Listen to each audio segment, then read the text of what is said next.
They call Darlington the Lady in Black. You know, she can jump up and bite you. Oh, Reagan hard in the wall. You always think of you know, the Black Widow, the Lady in Black, the toughest things wear black, the bad guys wear black. You've got to be at the limit. You can't be below it, and you can't be over it. Just when you start to get in your groove, you'll get one of them Darlington stripes, and it'll remind you that this place is too tough to tame. And man, that is your worst nightmare right there. You're not focused on her, and you're focused on anything else, including your competition. She will get you. Hang on there, hang on. She's going to bite you in the butt right away. It's the Lady in Black.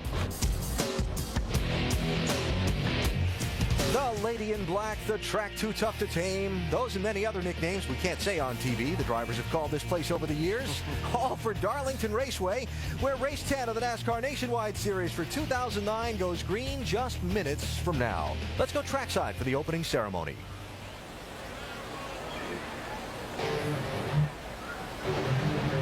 South Carolina Air National Guard Honor Guard presents our nation's colors. Please remain standing as Darlington Raceway Chaplain Harold King offers tonight's invocation. Let us pray. Heavenly Father, we are delighted tonight to celebrate the 60 years of service to NASCAR through the Darlington Raceway, a track that's filled with history and tradition. Father, we pray tonight that you'll bless these blessed NASCAR fans as they come in. Bless, oh Lord, the drivers, protect them physically as well as spiritually. And Father, we are mindful of the great responsibility of the leaders of our nation, and we pray, Lord, that you'll bless them. And those that serve us in the armed forces, oh Lord, we pray that you'll be with them this hour.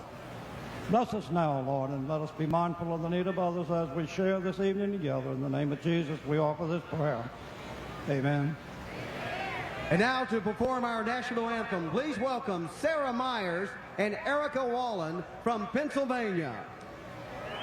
Oh, say, can you see by the dawn's early light what so proudly we hailed at the twilight's last gleaming, whose broad stripes and bright stars through the perilous fight o'er the ramparts we watched were so gallantly streaming, and the rocket's red glare, the bombs bursting in air, gave proof through the night that our flag was still there.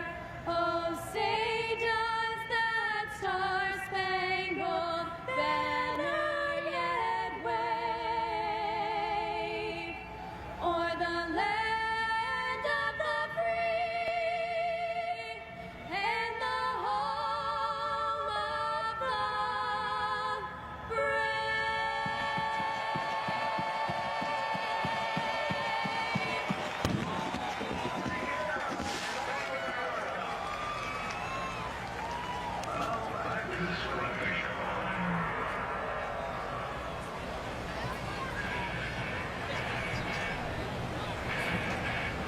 So getting ready to go as drivers begin to climb aboard and buckle in at the track that's been giving NASCAR's best drivers fits for 60 years. Tonight it tests the newest generation of racing stars for 200 miles. They'll start them up at Darlington Raceway when we come back. NASCAR Nationwide Series at Darlington Raceway. Brought to you by Nationwide Insurance, official auto insurance partner of NASCAR. And GNC. At GNC, we believe a quality life starts from within. Live well. All right, guys. Nice smooth stops. Let's do what we do every week. Clean, fast, go out first, win this thing. Win on 3. 1, 2, 3, win! Well, certainly that pit crew for Kyle Busch, the championship leader and pole sitter for tonight's race, would be in a good position to try and help their driver score yet another victory at Darlington. There will be a little element of watching the radar during the race. 30% chance of a thunderstorms in the forecast. Already had the big shower earlier.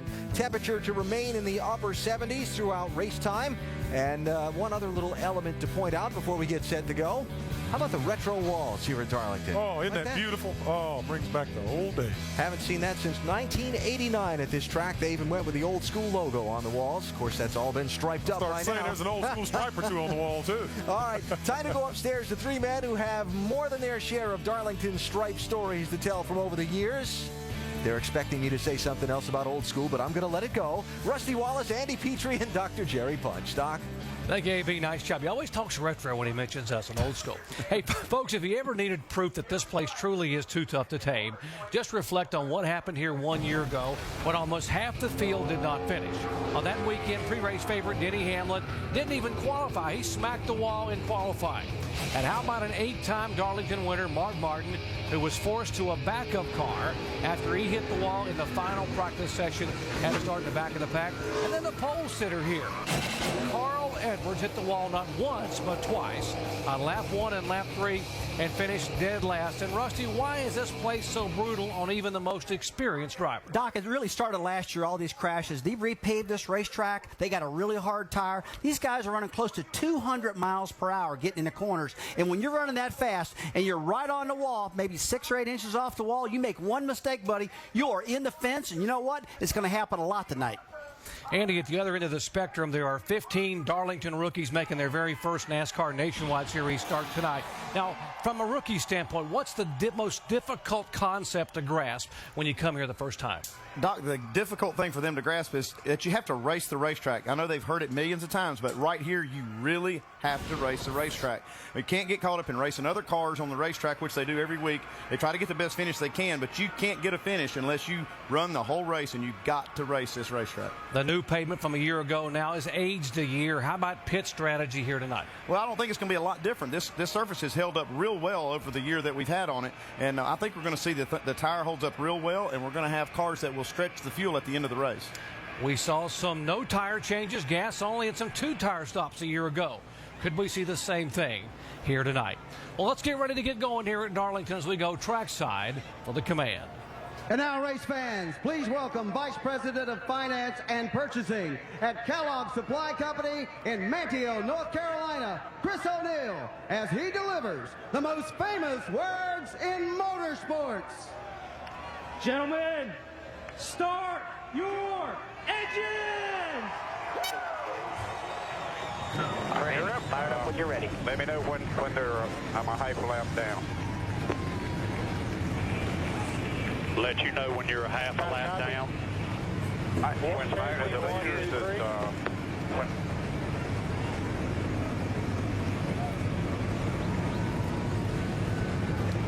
Engines have fired, and we are getting set to roll here at Darlington. Well, he pulled off the monumental upset in NASCAR Sprint Cup competition at Talladega 2 weeks ago. But he's still looking for his first NASCAR Nationwide Series win of the season. We'll ask our in-race reporter, Brad Keselowski, if that win will come here at historic Darlington Raceway tonight.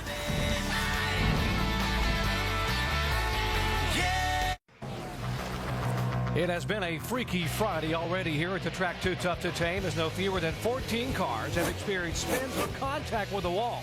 Rookies Brendan Gaughan, Michael Annett, and the veteran Jason Keller, these 3 guys having to go to backup cars at the back of the pack. We mentioned that rain had washed away qualifying. They have lined up by owner's points, which puts Kyle Busch on the pole, and beside him Ryan Newman driving for Kevin Harvick Incorporated on the outside of row 1. Now, while you watch to see where your favorite driver is starting, let's visit with our in-race reporter, the driver of the Delphi Chevrolet, Brad Keselowski, starting back in 8th spot. Hey, Brad, Rusty Wallace up here in the ESPN booth. You got us? 10-4, got you, Rusty. Brad, I'll tell you what, man, there's been a lot of crashes today in practice. Does this really affect the way you're going to run this race tonight? Yeah, without a doubt. These cars at these style racetracks are very difficult to drive. You know, I use the saying that the Nationwide car, it drives great until it starts to slip, and then you just wreck. You don't even get a chance to recover it. So, you know, hopefully that won't happen with our Delphi Chevrolet, and we'll be able to keep it 400 straight, stay out of those wrecks.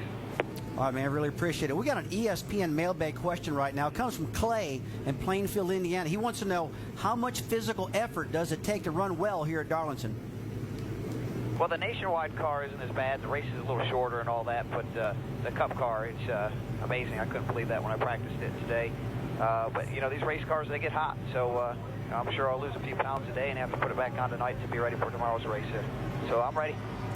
All right, man, thank you very much. Now, Andy's going to talk to your crew chief, Tony Uri Sr. Hey, Tony, Andy Petrie in the booth. You got us? M4, got you. Hey, Pops, we've been talking about and kind of speculating how this pit strategy might be with this good tire and surface. Let's just get it from somebody who's going to make the call. What do you think? At the end of the race, what are you going to do? Well, I think we'll just wait and see what goes on here. But the tire, Goodyear brought a real good tire here. There's no wear on it hardly at all. You know, so we'll just play it by ear here and see what happens. Okay, Tony, we appreciate it. You guys have good luck. Thanks for talking to us. Thank you. Brad Keselowski starting back in 8th position and trying to get to victory lane for the first time this year. He won twice a year ago at Nashville, Tennessee, and Bristol, Tennessee. Carrying a camera, our over-the-wall crewman tonight is the car chief and jack man for Jason Keller's Ford, John Reese out of Mount Juliet, Tennessee, in what will be a very congested pit road. There are 7 other cars carrying onboard cameras tonight, including Mike Bliss in the Miccosukee Resort Chevy. He starts back in 19th. He was the fastest car in the final practice session. And Scott Wimmer starts back in 31st, making the first of what will be 6 starts this year, driving the 5 car for Dale Earnhardt Jr. and Rick Hendrick. Well, when you come to Darlington, you can't help to talk about history, so let's do just that. First, here's Dave Burns. Doc, how about some early history for a couple of people in the event tonight? Crew Chief Trent Owens was 6 years old when he first saw a race here. He came here to watch his uncle. Why is that significant? Well, his uncle was Richard Petty, so saw some great racing all the times that Trent came here. His driver tonight, Brian Vickers, had some early history as well in his career. When Vickers was 19, he won his one and only race here at Darlington, and that led to the 2003 Nationwide Series Championship. And Dave, what about rewriting history? Jeff Burton is trying to carve out his own niche in Darlington lore. He comes into tonight with 4 Nationwide Series wins here at the track Too Tough to Tame, tying him for second on the all-time list with Harry Gant. A win would not only escalate him in the record books, but would also move his organization up as well. RCR, believe it or not, has never won here in Darlington in a nationwide race. Jamie? Well, Mike, when it comes to history here at Darlington, it doesn't get better than Roush Fenway Racing. 14 wins in the Nationwide Series alone. The winningest car in the stable, the number 60. Mark Martin won 8 times, 1 time by Greg Biffle. Now, the man who's behind the wheel in the 60, Carl Edwards, not only has he never won here, he's never led a lap. You can bet he wants to join history tonight. Shannon Spake? Well, Jamie, in recent history here at Darlington Raceway, one number stands out. That is the 20 team of Joe Gibbs Racing. This team has been to victory lane the past 3 times at this racetrack with Denny Hamlin and Tony Stewart. Tonight, it's 18-year-old Joey Logano who looks to make it 4 in a row. And if Logano does go to victory lane, he'll make another kind of history. He will be the youngest driver to win here at Darlington in either series. Doc? Yeah, well, Shannon, no pressure at all on Joey Logano to try to continue that winning streak of 3 in a row in the 20 car for Joe Gibbs Racing. Well, this curved pit road here at Darlington requires a little planning to pick your pits. And Andy, tonight there were some very interesting picks. Yeah, these guys picked by points because we didn't get to qualify. You see, Carl Edwards has the first opening down there on pit road. He's going to be one of our top contenders tonight. And another contender is going to be Jeff Burton. You see, he's picked right here, not an opening, but he's got 2 cars on either side of him that probably won't see the first pit stop, so he'll have plenty of room to get in and out. And obviously, Kyle Busch has the best pit stall on pit road, that number 1 pit stall coming off. We talk about races being won on pit road, specifically coming off of pit road. Andy, where's the critical pit exit line? Well, you see a lot of lines right here, but it's this line right here that these guys are going to be racing for. It's not going to be this line here or this one over here. These are timing lines. They're racing for that solid yellow line right there. This race tonight is 200 miles, 147 laps. 1 tank of Sunoco fuel will get you about 55 to 60 laps. And there's the difficult racetrack. Different degrees of banking in this egg-shaped oval. More radius in turns 1 and 2 than 3 and 4. Let's update what's going on with Carl Edwards' car. Dave. Doc, I don't know what humidity has to do with all these electronics down here, but it can't be good for him. Right now, Carl Edwards, he's giving a signal out the window that indicates he can hear his crew. NASCAR required him to do that. His crew cannot hear from him, though. So right now, Carl's not able to talk back to them, but he had to tell NASCAR at least, I can hear what my crew's telling me. May have to go old school there with some of the pit signs and do some discussions back and forth. Now, we talked about the favorites today, but let's pick some sleepers here in this field tonight. I tell you what, I'm going to go with Eric Darnell driving the 6 car. That car has been running good all year long. This is a great break for Eric to drive this thing. I think he'll run good tonight. Well, we got a guy starting at the back, Scott Wimmer, that's getting an opportunity to drive a really good car for Junior Motorsports right here. Doesn't have a great starting spot, but he is a veteran and he can win a race, and this will be a good place to do it. What about a rookie back there, Justin Allgaier, in the 12 car? Let's listen into his radio. I asked him what good getting riled up does anyway. Absolutely nothing. Yeah, I'm not riled up. Not at all. Looking forward to 147 laps tonight. Hey, driver, this is a Picasso tonight. I didn't put it on the dash, but that's what you got to do tonight. A Picasso. You had Da Vinci the other week. Loud and clear. Little communication back there with the rookie coming to Darlington for the first time. Well, folks, it rained throughout the middle part of the afternoon. It is a different racetrack than these guys practiced on this morning. How ironic that as we begin Mother's Day weekend, we visit the granddaddy of all NASCAR super speedways, Darlington Raceway in Darlington, South Carolina. Glad to have you with us here as they come 2 by 2 out of turn 4 to the green flag.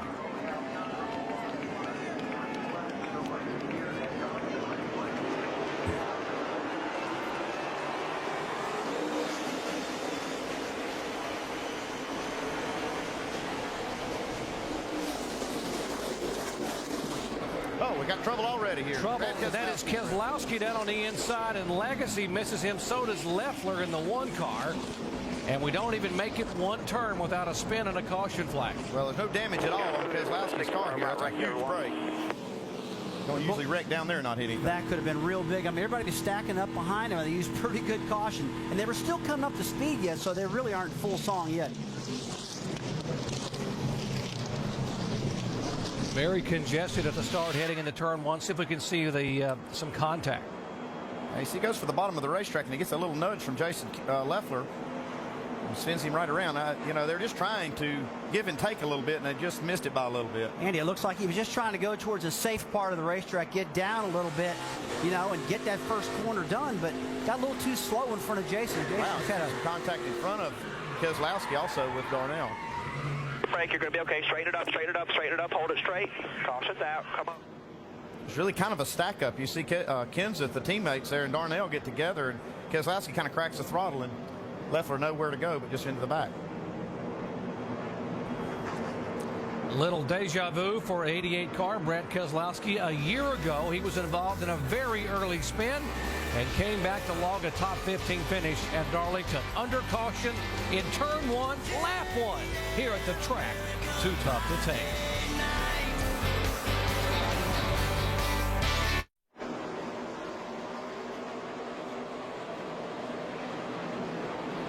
Getting set for the restart here in the Diamond Hill Plywood 200. Darlington Raceway after a caution in turn 1 on lap 1. The 88 cars been on pit road to check those tires. And a chain reaction behind the leaders. A couple of guys pulled down to avoid contact. Stephen Wallace made a nice move. So did Michael McDowell. Nearly had another one there, guys. Yeah, they'll stack up right there on that restart. You saw one guy just didn't get going good, and it just stacks up behind them. Luckily, no contact, but now they're single file. And that's what we're going to see a lot here in these restarts, guys. I mean, they really stack up here. They really anticipate what's going to happen. All those guys did a good job not causing another wreck.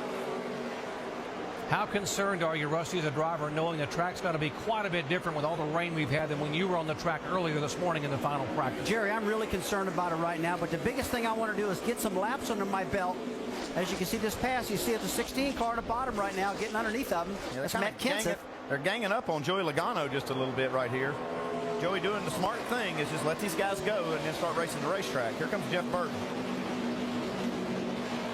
They just got to get a little heat in the tires right now, Jerry. They just need some more laps before they know what this car is going to do. And getting aggressive right off the bat's not the thing to do. Couple of Toyota teammates there, the 32 of Vickers, former winner here, and Leffler, who was very good in the final practice as well. Those guys battling back for 8th position. You see Leffler did not want to give up those spots because he has a great car. Oh, got trouble. Bliss around. Mike Bliss, who was the fastest car in the morning section, loops it around and has a little bit of sheet metal damage on both sides of the rear. All right, get back, get caught up. Come on, get caught up. Guys, you're going to need 4 tires. You sputter pretty hard. He's going to need a little bit of body work too, boys. Man, that's too bad. Mike Bliss was really fast, like you said, Doc, in practice, and I talked to him down there. He was very confident, man. They have really been on it this last few races, and their cars have been fast. So he's probably just pushing it a little bit too hard right here underneath Michael McDowell. So he gets loose. Brian Scott gets just in the back of Mike, but he already was loose before that happened. Oh, man, a look at Steven right behind him there. Whoa, to the left. Oh, great piece of driving right there. I mean, that could have been big. Come on, don't scare Dad like that. Right along with Mike Bliss now, and watch as he's trying to get under the 47 for 12 spot. This is just tough right early in the race here. Trying to force it. He just dumped it. You know, it's really hard. You got to race that racetrack early on. You really do. And like I said earlier, Andy, not enough heat in the tires. They haven't had enough laps to figure out what they're going to do. And when you get that tight, you see he was squeezed down. Man, he just lost it, got stacked up, and that's what happens. The second touch by the 10 car here, just watch him come through and touch him. That spun the 1 all around and sort of helped clear the 66 of Stephen Wallace. Oh, here's Brian Scott now with the door peeled back. They're going to have to do some work here. And that's where he spun the 1 car with that second contact. It's like a can opener. Got a hold of that thing and ripped it right apart. Let's take a look at Bliss's car right here, guys. It looks like he definitely got some damage. I just don't know if it's going to slow the car down. Okay. He's obviously got to get some tires here, and he's got a little bumper damage, but I think he's going to be okay. Jamie? Well, you guys can see hanging off the right rear quarter panel, you see the bar sticking out. He told his team, get the saw, cut that off, get the Barabon ready, guys. They need 4 tires. They're going to go ahead and take fuel. Not the way Mike Bliss wanted to start this night off, guys. 2 weeks in a row, Mike Bliss has had a great race car and been the victim of misfortune. Last week at Richmond, he led twice for 62 laps, only to have a problem with the rear end and a suspension failure late in the race. He would have easily had a top 5 finish, and now early on has some damage. But Andy, that looks pretty good for a car in Darlington. I'll tell you, they're real lucky they didn't get any more than this, and this is not going to hurt the performance of the car at all. They're just going to have to start over here from the back of the pack and try to just be a little more patient. Andy, they had a little time to fix his car right now. I've been watching the pace car out there, and they're in pretty good shape. I mean, I would think right now the key thing they need to do is take all the time they can and fix this car really good. Yeah, because you get one good shot here, you're going to have to give up all the track position anyway. So right now is the time to do it. You don't want to do it later after you've made up 15 or 20 spots and try to, give those back. So it's a good spot, good time to do that. Here's the 10 car who was too fast exiting pit road, Brian Scott, making his first trip to Darlington. Only his 4th ever start in this series. He'll have to come back with a pass-through penalty, and that will probably cost him a lap here as we are getting set to go back to Green Flag Racing. Kyle Busch, Carl Edwards, Ryan Newman, Eric Darnell, and Matt Kenseth, the top 5.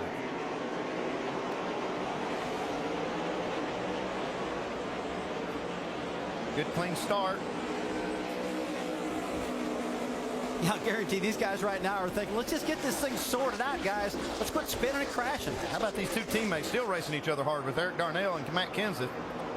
Darnell in the 6th car. Remember, he's splitting that car with David Reagan. Here comes the 20 of Logano now back on the inside of Kenseth, and Jeff Burton and Kenseth come together. Whoa. 2 veteran drivers getting together right here. It's the same thing that happened to Mike Bliss. Just pressed the issue and got loose. These 2 guys know better. Yeah, they've got 6 wins combined between them here. Michael McDowell picking up where he left off at Richmond. Another great run for the rookie. Another contact here. That's Vickers and Stephen Wallace bouncing off each other. Come on, guys, settle down. Looks like Stephen's car's got some damage on the right front here. Got Legacy almost looking 3 wide. He's already torn up 1 today in practice. More on the 29 car of Burton, Mike. And Rusty, you may have touched on something talking about the tires getting warm enough here. Well, Jeff Burton is trying to manipulate that. He's turned off all his fans in the race car, just trying to get some heat in the tires. Right now, though, he says it's just sliding around. Yeah, I tell you, you're exactly right, Mike. They just got to get some heat. But what they need to do, really, is just settle down a little bit. That's one of the biggest problems we're having now. We just joined our coverage. We mentioned there were 14 cars in the last practice session that spun or had contact with the wall. How about these 2 rookies running for 7th spot right here? Both of these guys have done a great job so far. I don't want to jinx them. This is a long race, but they've done a good job so far this week. I'll tell you, you saw Joey Logano making a big pass on the inside down the back straightaway. Then you saw that restart of Justin Allgaier on the outside. Shannon, what's going on down there? Well, guys, right now, Joey Logano not happy with the car. He says it's tight. He says it's pushing like a dump truck in 3 and 4. Not as bad in 1 and 2. Now, this 20 team, they turned 98 laps in both practice sessions today. They've been on the track all day. Dave Rogers said he had to do it. After all, this guy's a rookie. And Shannon behind him. Justin Allgaier in the 12 car started back in 16th position, and in 13 laps at probably one of the most difficult tracks to pass, he is battling for 8th spot. No, he's really, I tell you guys, he really did a good job getting through the gearbox on a restart and taking advantage of some of those slow starts. Justin did a good job on that high lane, but now he's settled in. Slow down, stay away from that wall, use some patience. Dave? And part of running well here is all about a good attitude, and Justin Allgaier certainly has that. Watching some videotape of his practice earlier today, he commented, I was so scared about this place because of what everyone else said. And after I got out and ran it, I said, man, this is the coolest place I've ever raced. The 05 car just a moment ago, Casey Atwood headed to the garage area. And the 88 car, by the way, that spun on the lap 1 had gone back to 42nd after making that pit stop. Brad Keselowski has moved all the way up to 25th position. 14 laps in the books here at Darlington, South Carolina. Kyle Busch, a 3-time winner, coming off the sweep at Richmond, is our leader. It is Busch, Edwards, Newman, Darnell, and Kenseth.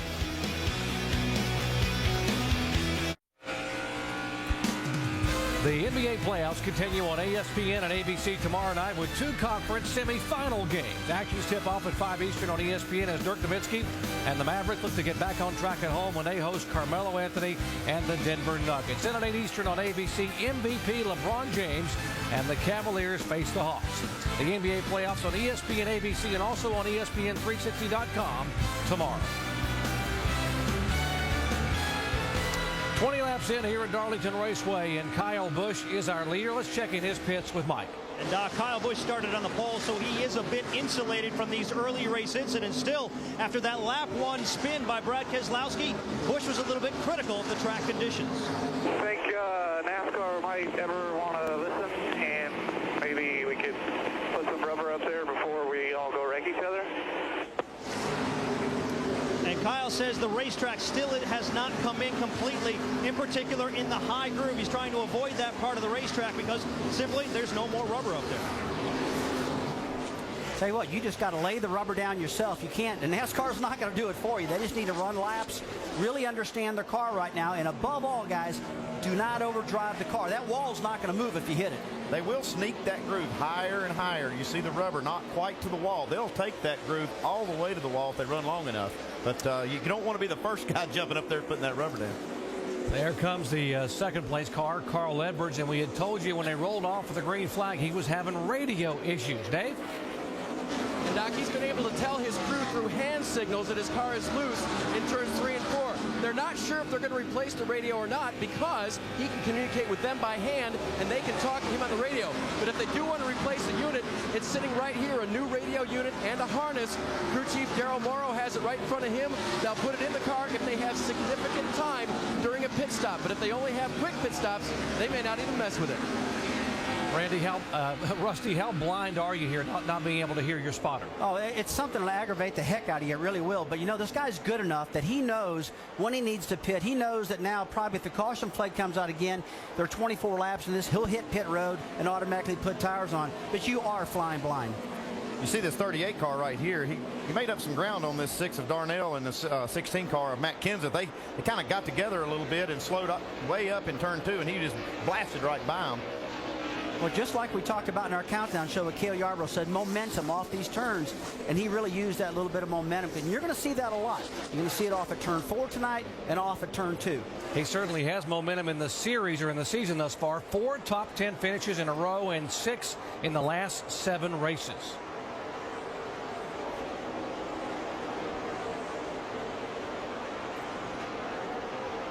Now back up front, the 18 car of Kyle Busch, starting to lap some cars, including some pretty good cars. We told you that one of the veterans here, Jason Keller, had to go to a backup car, and now that backup car has cost him, Dave. Jason's going to need a backup motor after the end of tonight. Apparently right now not sounding good. According to the crew, a possible motor issue. Crew Chief Todd Gordon told him to keep going, and if we get a caution long enough, well, actually when we get a caution, we'll bring it down pit road, we'll look under the hood, see if it's something simple, and hope it's not something terminal.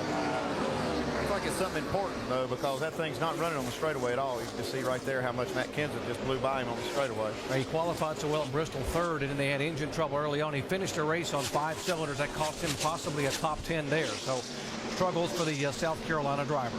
Yeah, he's got to hope a caution comes out pretty quick right now so they can get in and work on that thing. There's other cars out there with body damage on them, and they're hoping for a caution too.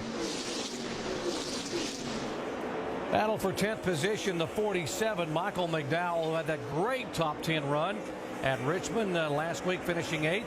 Behind him, Stephen Wallace, who tied his career best finish here at 5th a year ago. I see a little damage on that right front fender, Stephen Wallace's car, from that earlier contact. Let's see if we get a little better camera shot on that. I tell you what, he's got that right front corner bent in pretty good on that car. Yeah, and that's really causing it. That's going to hurt the downforce quite a bit. Yeah, whenever that air dam gets off the ground, it's really going to slow it down. But it looks like the air dam's pretty good underneath the headlight door. But that area right out to the corner, that really kills downforce. And down, tight all the way around, 3 and 4, right 1 and 2. He puts the pressure on you, let him go, we'll fix your car up. I'm bouncing my front down there at 3 and 4 a little bit. That was some good advice right there. Let's just race the racetrack, let him go, and let us get it fixed. And if we can stay out of another wreck, maybe we can get this thing fixed up to the end of the race. 4th position, the 33 car, by the way, that is the Kevin Harvick incorporated car. The reason it is all black, they did not have a sponsor for this race. They've had other sponsors throughout the year, but the car painted purely black with a white 33. And that's Ryan Newman trying to hold off the challenge of Jason Leffler for 4th. Leffler's car has been really good the longer he runs. It seems like he's got his car set up for these longer runs, and now he's making up the ground. He's going to take this spot away from Newman, looks like.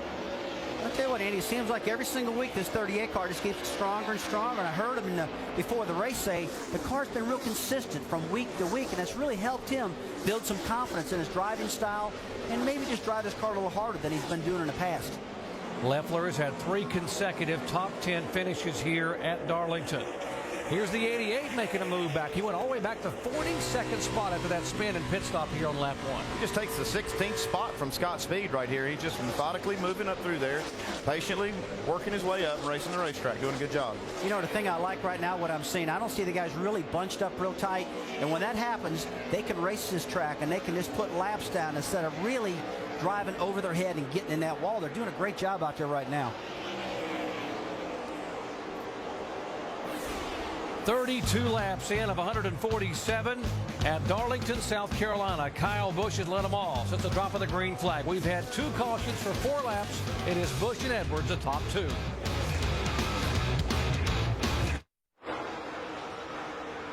The Diamond Hill Plywood 200 at Darlington Raceway, South Carolina for the NASCAR Nationwide Series, and you are looking at the fight for the lead. Kyle Busch in the 18 has led all of those 38 laps so far.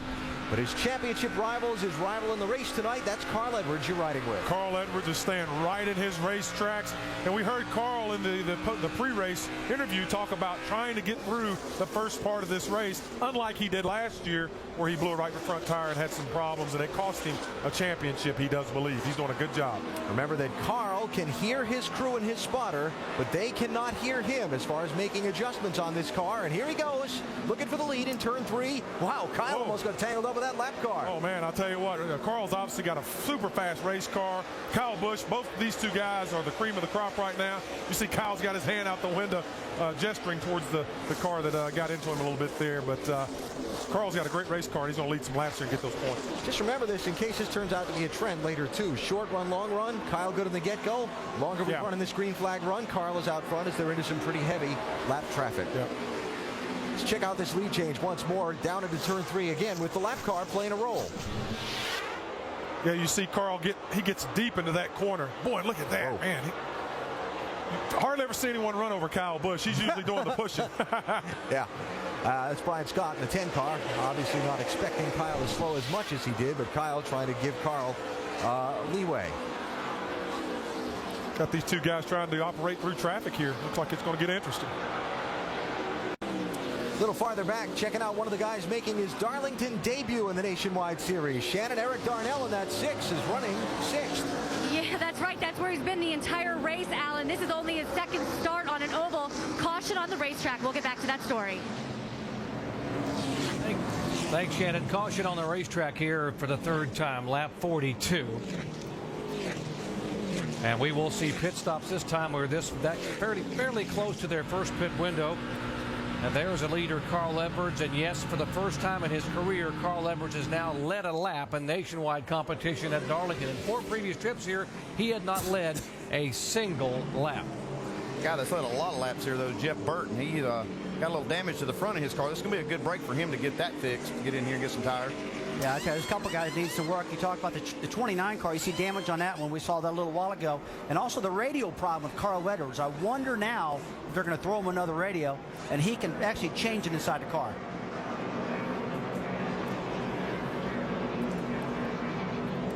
If you're wondering why we are under caution here at Darlington, we've had some cars bounce off the wall and some sheet metal being sheared and pulled and tugged.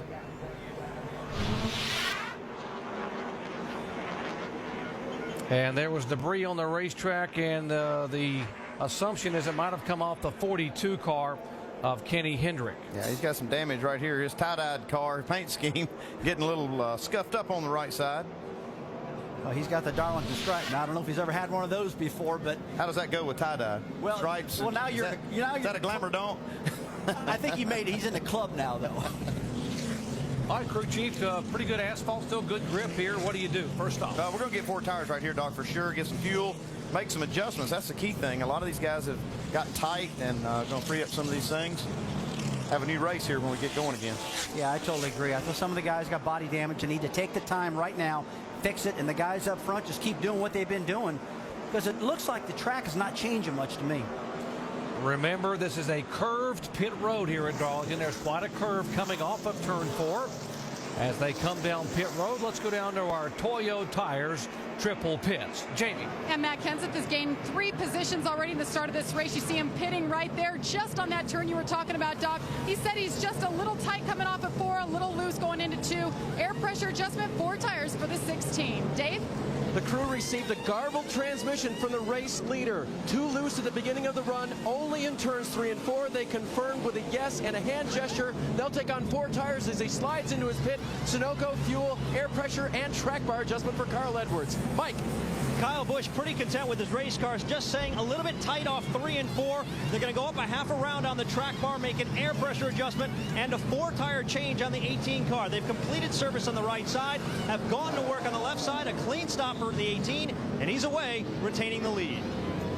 Critical race off pit road, and Kyle Busch will get the spot. With Carl Edwards losing it, Jeff Burton's crew, the Hog of the N-Buns, doing a nice job getting him a couple positions.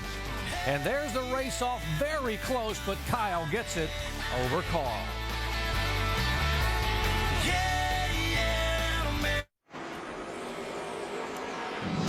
Swing away with ESPN for 2 nights of Major League Baseball action. First at 8 Eastern on Sunday Night Baseball, presented by Taco Bell. The Tampa Bay Rays visit Fenway Park for another battle against Dustin Pedroia and the Red Sox. Then catch Monday Night Baseball at 7 Eastern as the Atlanta Braves take on their divisional rivals, the Mets. Major League Baseball on ESPN and ESPN 360 Sunday and Monday night. We documented that Jason Keller was having an engine that was sputtering, and he had come on the pit road a moment ago to raise the hood and take a look. Let's listen to John Reese. Get it on, get it on. Plug wire. No, it just come out. It's not broke, it just come out.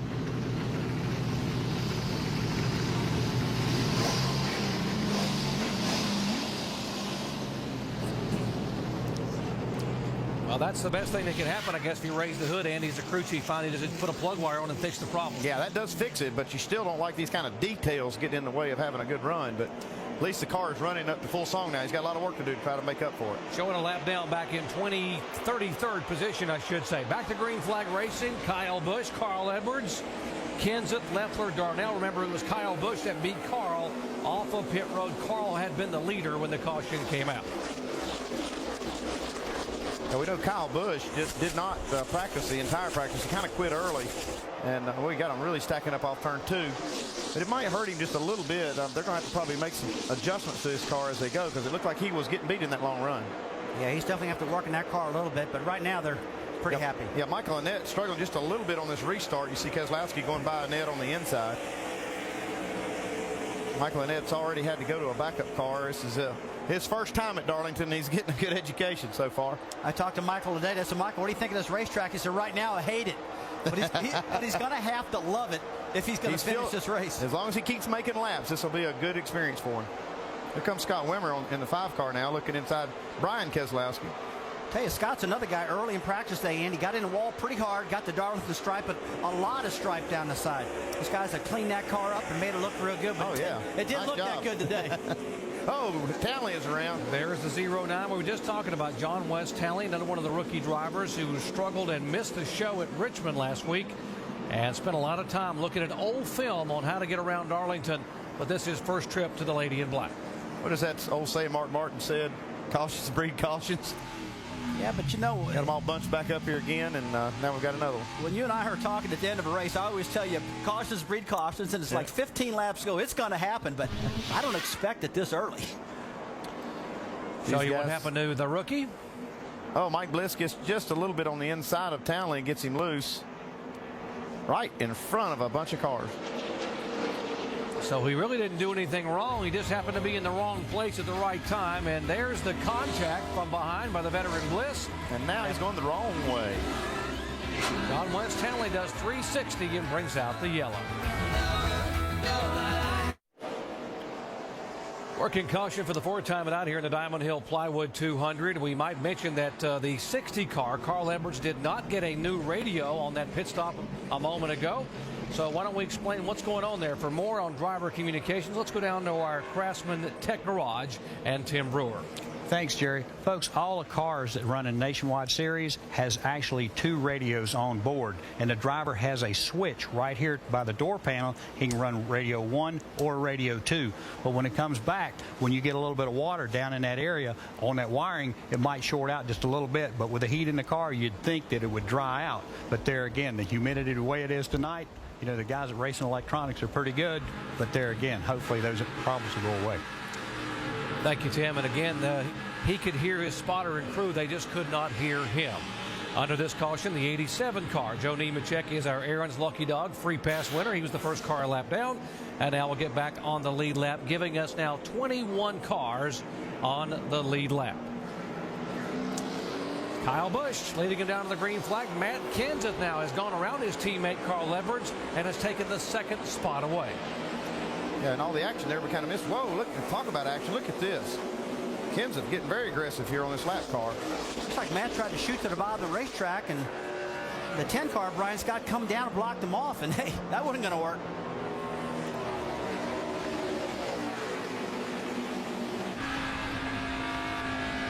You know, this tire is so hard out there right now. I've talked to some of the drivers and they said we just got to get a little time on them. A lot of guys tell me if they put a sticker tire, a brand new tire, it'll slide all over the racetrack. You know, one thing that happens though is these cars will run really fast on the short runs. Are usually the cars that are tight. See, Carl Edwards struggling a little bit here.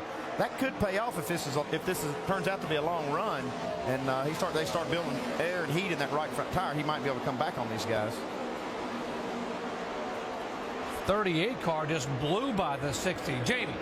Well, he's had a great night so far. We're talking about Jason Leffler. When that last caution came out, though, he said, guys, I've got a vibration. I think it may be from the sticker tires. Now, Rusty, my question to you is we've heard so much about scuffing tires, how important that is, but Jason Leffler opted to take stickers. What is the difference? Well, I tell you what, Jamie, when you put stickers on, most of the drivers are saying that the sticker tires, when they're new, for about the first 5 laps, just do not have any grip. I mean, the grip is terrible. So that's one problem. But vibration, I've never seen a new tire vibrate or an old tire vibrate unless it's loose. Loose. That's exactly what I'm thinking. When I heard that, I'm thinking that's not tires, that's wheels. And I would worry about those wheels being loose, one of them anyway. Boy, Kenny Hendrick still struggling up against the wall. He has wore the right side of that car out. Now he's just trying to find a hole to get to the bottom. Yeah, this race very emotional for this team. They had the tie-dye paint job was to be able to draw attention to legendary bluegrass singer Barney Barnwell, who's battling cancer. And this car was supposed to be at Barney's Ranch for a big function tomorrow, but they are struggling here with it tonight. Well, they're still rolling the trailers right now. If he'll take care of it, he's got to get in here and get some tires.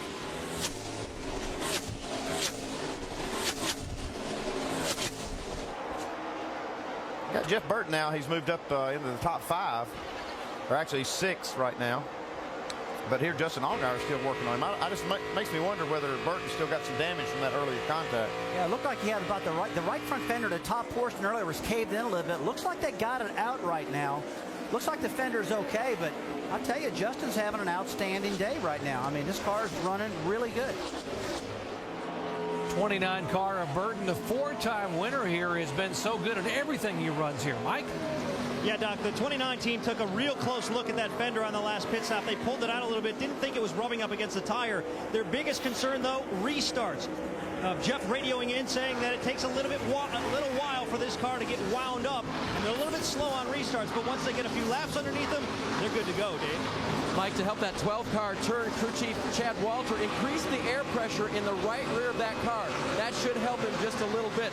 And Justin got his stripe earlier today, and it was after that that he really clicked at this place. And I think it sometimes helps to take a little bit of the wall, just a touch, to get yourself used to it. Done a great job so far. Look here, he's working inside of Jeff Burton. And Jeff Burton is one of the best that's ever run here.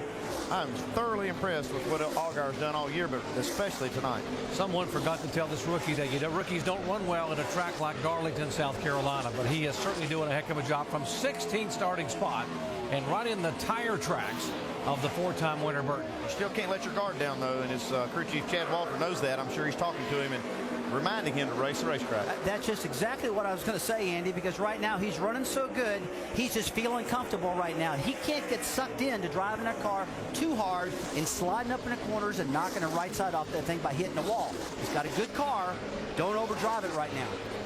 We are 12 laps away from halfway here in Darlington, South Carolina. We've had 4 cautions for 12 laps, 3 leaders, 3 lead changes, and Kyle Busch has led twice for 55 of the 61 laps.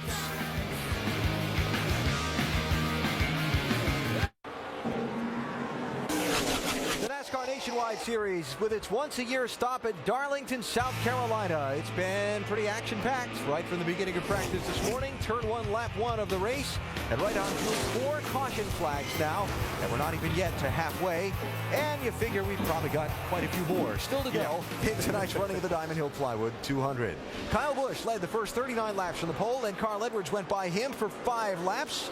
On a set of pit stops, Kyle went back out in front, and now he's extended his advantage to 2.5 seconds over the new second-place runner, Matt Kenseth. Time for our Nationwide Insurance up to speed. Mike, how about an update on the leader? Yeah, how about him? We all know about his insatiable appetite for success and winning, so consider this. It kind of gives us a glimmer of how excited he was about getting in this car tonight. After practice today, with which they quit early, Jason Ratcliffe, his crew chief, asked him, is there anything we can do to find a little bit more speed? Kyle's answer was, no, we're real good. You rarely hear that from Kyle Busch. He was satisfied coming into this race, and as he pulls away, we can understand why, Jamie. And Mike, right behind Kyle is Matt Kenseth. He's working his way forward. Remember, he's won here twice. He almost won last year when they had to pit for a loose wheel. Now his Cup crew chief, Drew Blickensderfer's been over here talking to Eddie Pardue, his crew chief, and it seems to be working. Last pit stop was good, and Matt is happy with the car. Right behind him, Jason Leffler. Now you guys would reported that he was wondering if it was the tires. Well, now he is thinking it is the wheel. A loose wheel is what the 38 believes is happening, although his lap times remain consistent. We'll keep an eye on it. Shannon? Jamie, running right now in 4th is Eric Darnell in that number 6 car. Now, this is Darnell's very first start at this racetrack, and because of that, he spent most of the practice shadowing his teammate Carl Edwards in that 60 car. He watched his line, followed him, then switched places, and Carl followed behind him. Carl and then Eric got out of the car, and Carl said, good job, man, you're doing a great job. Eric said it was great for his confidence. Dave? Shannon, good thing he wasn't shadowing his radio. That thing still doesn't work right now for Carl Edwards, and they don't know if the car is really loose or just a little bit loose. They do know that it's 3 on new tires. They put on stickers, the unscuffed kind, and the car will not handle right now. Mike? Well, Dave, Jeff Burton has a combined 6 victories here in Darlington, 2 Cup, 4 Nationwide, so you know he understands what this track is capable of, which may lead to the explanation why he quit practice early today. He said it was just too treacherous out there. Too many guys were hitting the wall, and he felt like he would be one of them if he kept up with it. He's been pretty good out there so far, Dave. Mike, Justin Allgaier's crew chief said his heart rate must have been about 250 today. I had to calm him down. Justin told me he'd be relying on his spotter to do that tonight, and so far he's remained calm and remains in the top 10. So those are the front 7. There's Brian Vickers in 8th position in that 32 car. And rounding out the top 10, Ryan Newman and Brad Keselowski with a nice run after dropping as far back as 42nd in that turn 1, lap 1 crash. There's on board with Brad running in now the top 10. All Kyle Busch so far as we are halfway through tonight's 200-miler at Darlington, South Carolina.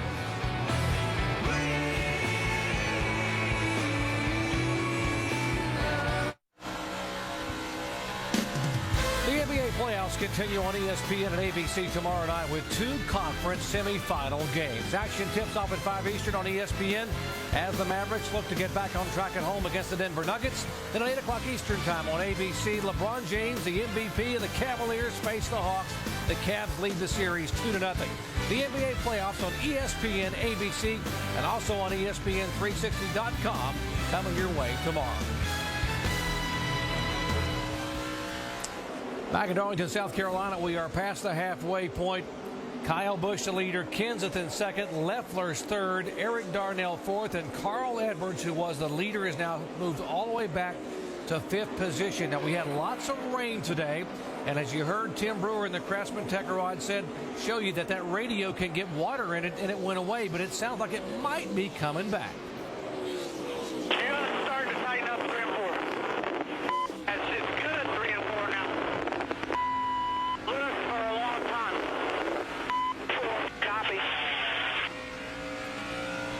Boy, it's real critical right there that they were getting some of that information, because all they can see is Carl Edwards falling back.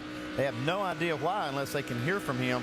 There's other ways that you can communicate that with some hand signals, but it's very difficult to know how to work on this thing unless you can hear firsthand from the driver. Yeah, when Carl Edwards was explaining some things and the team came back and said copy, Carl probably went, oh, loving it, baby. I mean, I finally can communicate with these guys.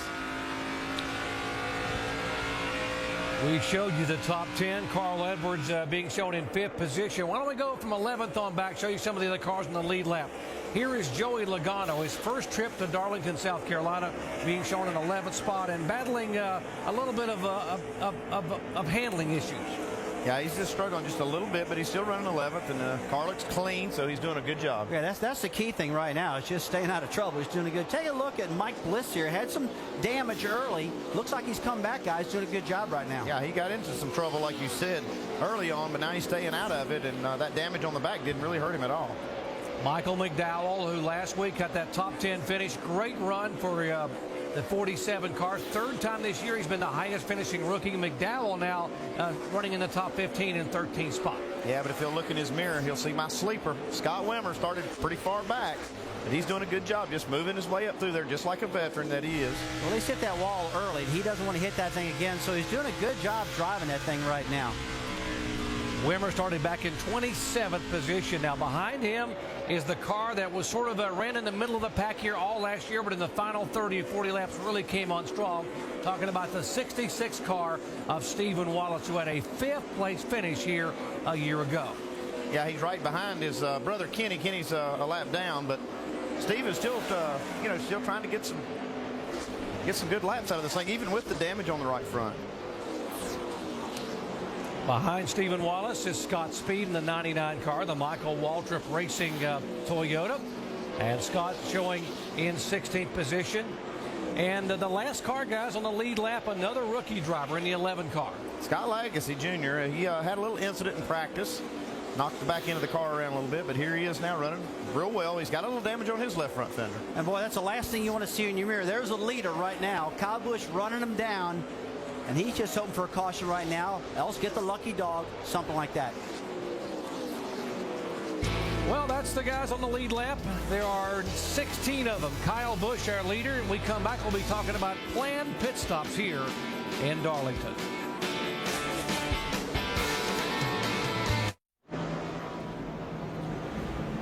Lap 92 here in Darlington, South Carolina, and we are under caution for the 5th time tonight.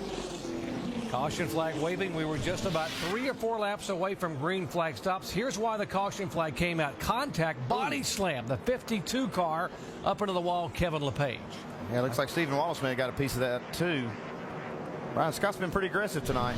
Oh, Brian Scott's been real aggressive. And that 52, he had no idea that was coming, that's for sure. I mean, he just run his own line, and all of a sudden, wham, I'm in the wall. You can't get aggressive at this racetrack, guys. You just got to calm down a little bit, be patient. But 50 laps to go, Jerry. Yeah, I think probably no pit stop. That's hard to do, isn't it? This could be critical right here, Andy. Yeah, they could possibly make it to the end of the race. 55 laps to go. They're on pit road, possibly making that last pit stop. Let's go down to our Toyo Tires triple pit stops. Jamie. Jason Leffler in the 38 hasn't said anything about the vibration in about 20 laps. They're going to change those tires, put some scuffs on, get a tear off the windshield there, and get him back in action. He was third coming in. Shannon? Jamie, Eric Darnell making only his second start on an oval says the car is just getting a little bit tight. They're going to make an air pressure adjustment, 4 tires and fuel for that number 6 car. Dave? Carl Edwards fell back to 5th on that run. He said it was way too loose at the beginning. Another track bar and air pressure adjustment. It took the whole run for it to tighten up. That's his complaint. Mike? Kyle Busch saying the car is getting a little bit tight in the right rear tire, a little bit edgy. They're going to try to correct that with a very small air pressure adjustment, just about a quarter pound, a quick stop. He's away ahead of everybody else. Thanks, Mike. And Kyle Busch will retain the lead. Eric Darnell up a couple of spots. Carl Edwards likewise. You see the losers there. +4 for Scott Wimmer and the Dale Earnhardt team. And there's the rookie Darnell, and there's a gas can on the ground.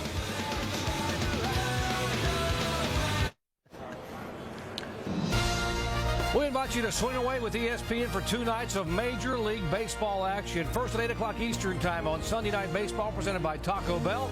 The Tampa Bay Rays visit Fenway Park for a battle against the Red Sox. Then catch Monday Night Baseball at 7 Eastern as the Atlanta Braves take on their divisional rivals, the Mets.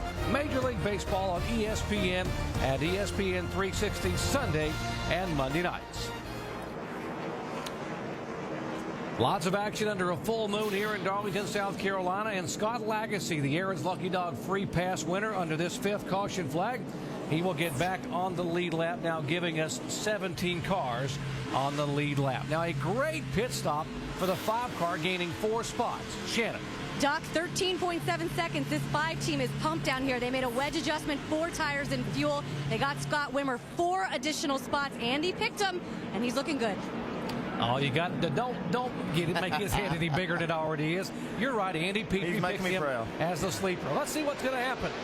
52 laps to go. Kyle Busch leads him down, and we got a rookie running second. And what a job Eric Darnell's done here tonight. Double file through 1 and 2. And we know how treacherous that is, Rusty. Oh, boy, they're getting stacked up right now. They're running. Whoa! Take a look at that 1 car dead sideways right there. I'm holding my breath. I'm holding my breath, too, right? They made it. Yeah. It's not over yet. Oh, we got another corner to go here. Here we go. We've got to get through turn 3 right now. Oh, and Leffler gets a little bit of tap. Brad Keselowski looks like he's up in the wall. Coming off of turn 4, he got in the wall a little bit, too. Stay up against the wall here. Stay up against the wall. I think this was just a chain reaction from what we saw, that contact with Leffler. You know, it doesn't look like I see any damage on the right side, Andy. It looks like he might have. He's got something wrong, though. Yeah, I don't know what it is. There's a problem with that car. May have a flat tire right here. Oh, yeah, there he goes. There it goes. And he will spin it around and bring out the caution if he can keep it off the inside wall. Watch that wall there. Caution's out. Okay, caution is out here. Okay, the key thing about this caution now is a lot of these guys are going to get some laps under caution to stretch that fuel. And they're going to, a lot of guys are right on the edge of making it. Not drivable. It had a flat.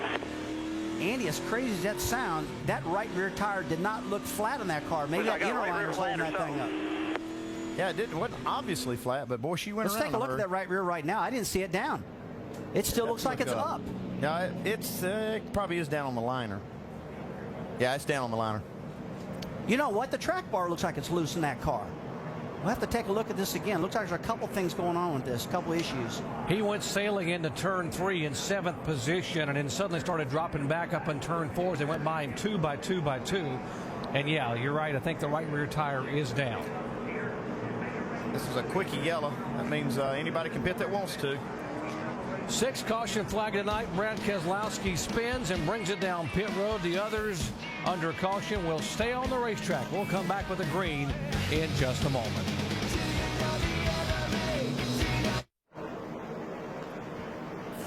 47 laps remaining here in the Diamond Hill Plywood 200 NASCAR Nationwide Series race. We are under caution for the 6th time tonight. The 88 car is spinning, coming on pit road for a tire change. We'll update exactly what happened with this guy, Brad Keselowski, in just a moment. And by the way, the leading Rookie of the Year candidate, Michael McDowell, who was running 12, his car just coasted into the garage area without any power. He was on the lead lap.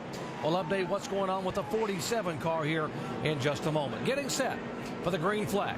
Kyle Busch, Eric Darnell, the rookie, Carl Edwards, Kenseth, and Leffler, the top 5. See how much Leffler's got, right? Keller's got on the inside right here. Jason Keller had problems earlier with the plug wire. Looks like it's running a whole lot better. Have a chance to get this lap back. And that's a backup car for Jason Keller also, so he's probably got a handle on better right now. He's trying to get that lucky dog. Kyle Busch pulls away, and you cannot say enough about that rookie running in second spot, Eric Darnell. Eric Darnell has had some experience on this racetrack. If you remember the gong shows that Roush had, one of the final rounds was at this racetrack where Eric Darnell excelled and actually won the competition here. So he's got some laps here. A lot of confidence, too. In that gong show, the top 3 at the end of that gong show were David Reagan, Eric Darnell, and Danny O'Quinn, all of which Roush ended up hiring to be his driver. And right before the restart, this is what they said to Eric Darnell. All right, man. This is what you always wanted right here. You and the big boys. I tell you what, Andy, my old sleeper's looking pretty good right now, buddy. How's yours looking? He is. You know what? It ain't over, though. My guy's still coming. And our luck's really not too good. So that's why we're talking about it now. We usually don't talk about it. That's right. Here's a battle for 10th position. Not long because Ryan Newman goes sailing by Joey Logano. More on Logano. Shannon. Well, Doc, I told you at the beginning of the race how the car was plowing in very tight. It has not gotten any better, and they've been taking huge whacks at it on pit road. They've made wedge adjustment, track bar, air pressure, everything. Joey's saying he thinks something might be broke on the car because he said it feels nothing like it felt in practice. They're very confused as to what's going on with that 20 car right now. They keep running side by side. There's sure enough going to be something broke on it. Yeah, we saw a couple finally cars. got it sorted out. Who did we see today? We saw Jeff Burton in the race side by side. Jeff Burton get together. You do not want to run side by side, especially coming off of turn 4. Makes that car really loose. Couple of cars sliding up off the corner there, and Stephen Wallace did a nice job to avoid that machine there, right up against the wall. The Looks 20 like, car. Yeah, it looks like Stevens got the right front fender fixed a lot better right now, starting to come through the field. All the way up in the 13th position now. Everything's looking good at the moment.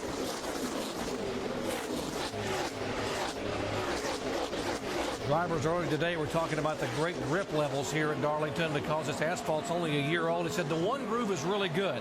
The second groove is about the width of a sidewalk. Yeah, and if you just joined the broadcast, I mean, this racetrack is about 60 foot wide. Oh, it's a little tight. A couple of your cars stuffed in there, too. Yeah. Made me nervous. Made me quit talking, didn't it? Yeah, it did. Yeah, but I started to say, if you're just joining the broadcast, this racetrack's about 60 foot wide. And I don't know why, but the groove is dead on top of the wall. And I do know why. It's the way this track is shaped. It makes the groove on the very top run faster. But, boy, there's not much room for error. Oh, here goes Keselowski around again. There's Brad Keselowski sideways and spins it around. Michael Annett going around, and he catches the wall.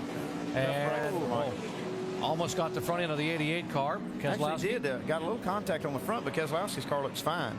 Again, he's made another spin here without a lot of damage. The unlucky 7th caution flag of the night. Yeah, that's 2 times in a row, and he's not tore that car up, and that is an amazing job, either closing your eyes or holding on or driving good. But Michael Annett definitely has some damage here he's going to have to work on. And this is his second car right now. He wiped a car out in practice today. This one here is wiped out too. It's just like we were talking about, running side by side underneath that 11 car. Scott Legacy looked like Keselowski was, and then all these cars stacked up behind him. It's a real tough break for Annett because he was just trying to make laps. 88 car inside the rookie Legacy, pinches it down, and around he goes for the second consecutive caution flag for the 88 of Brad Keselowski. Back with the green in just a moment.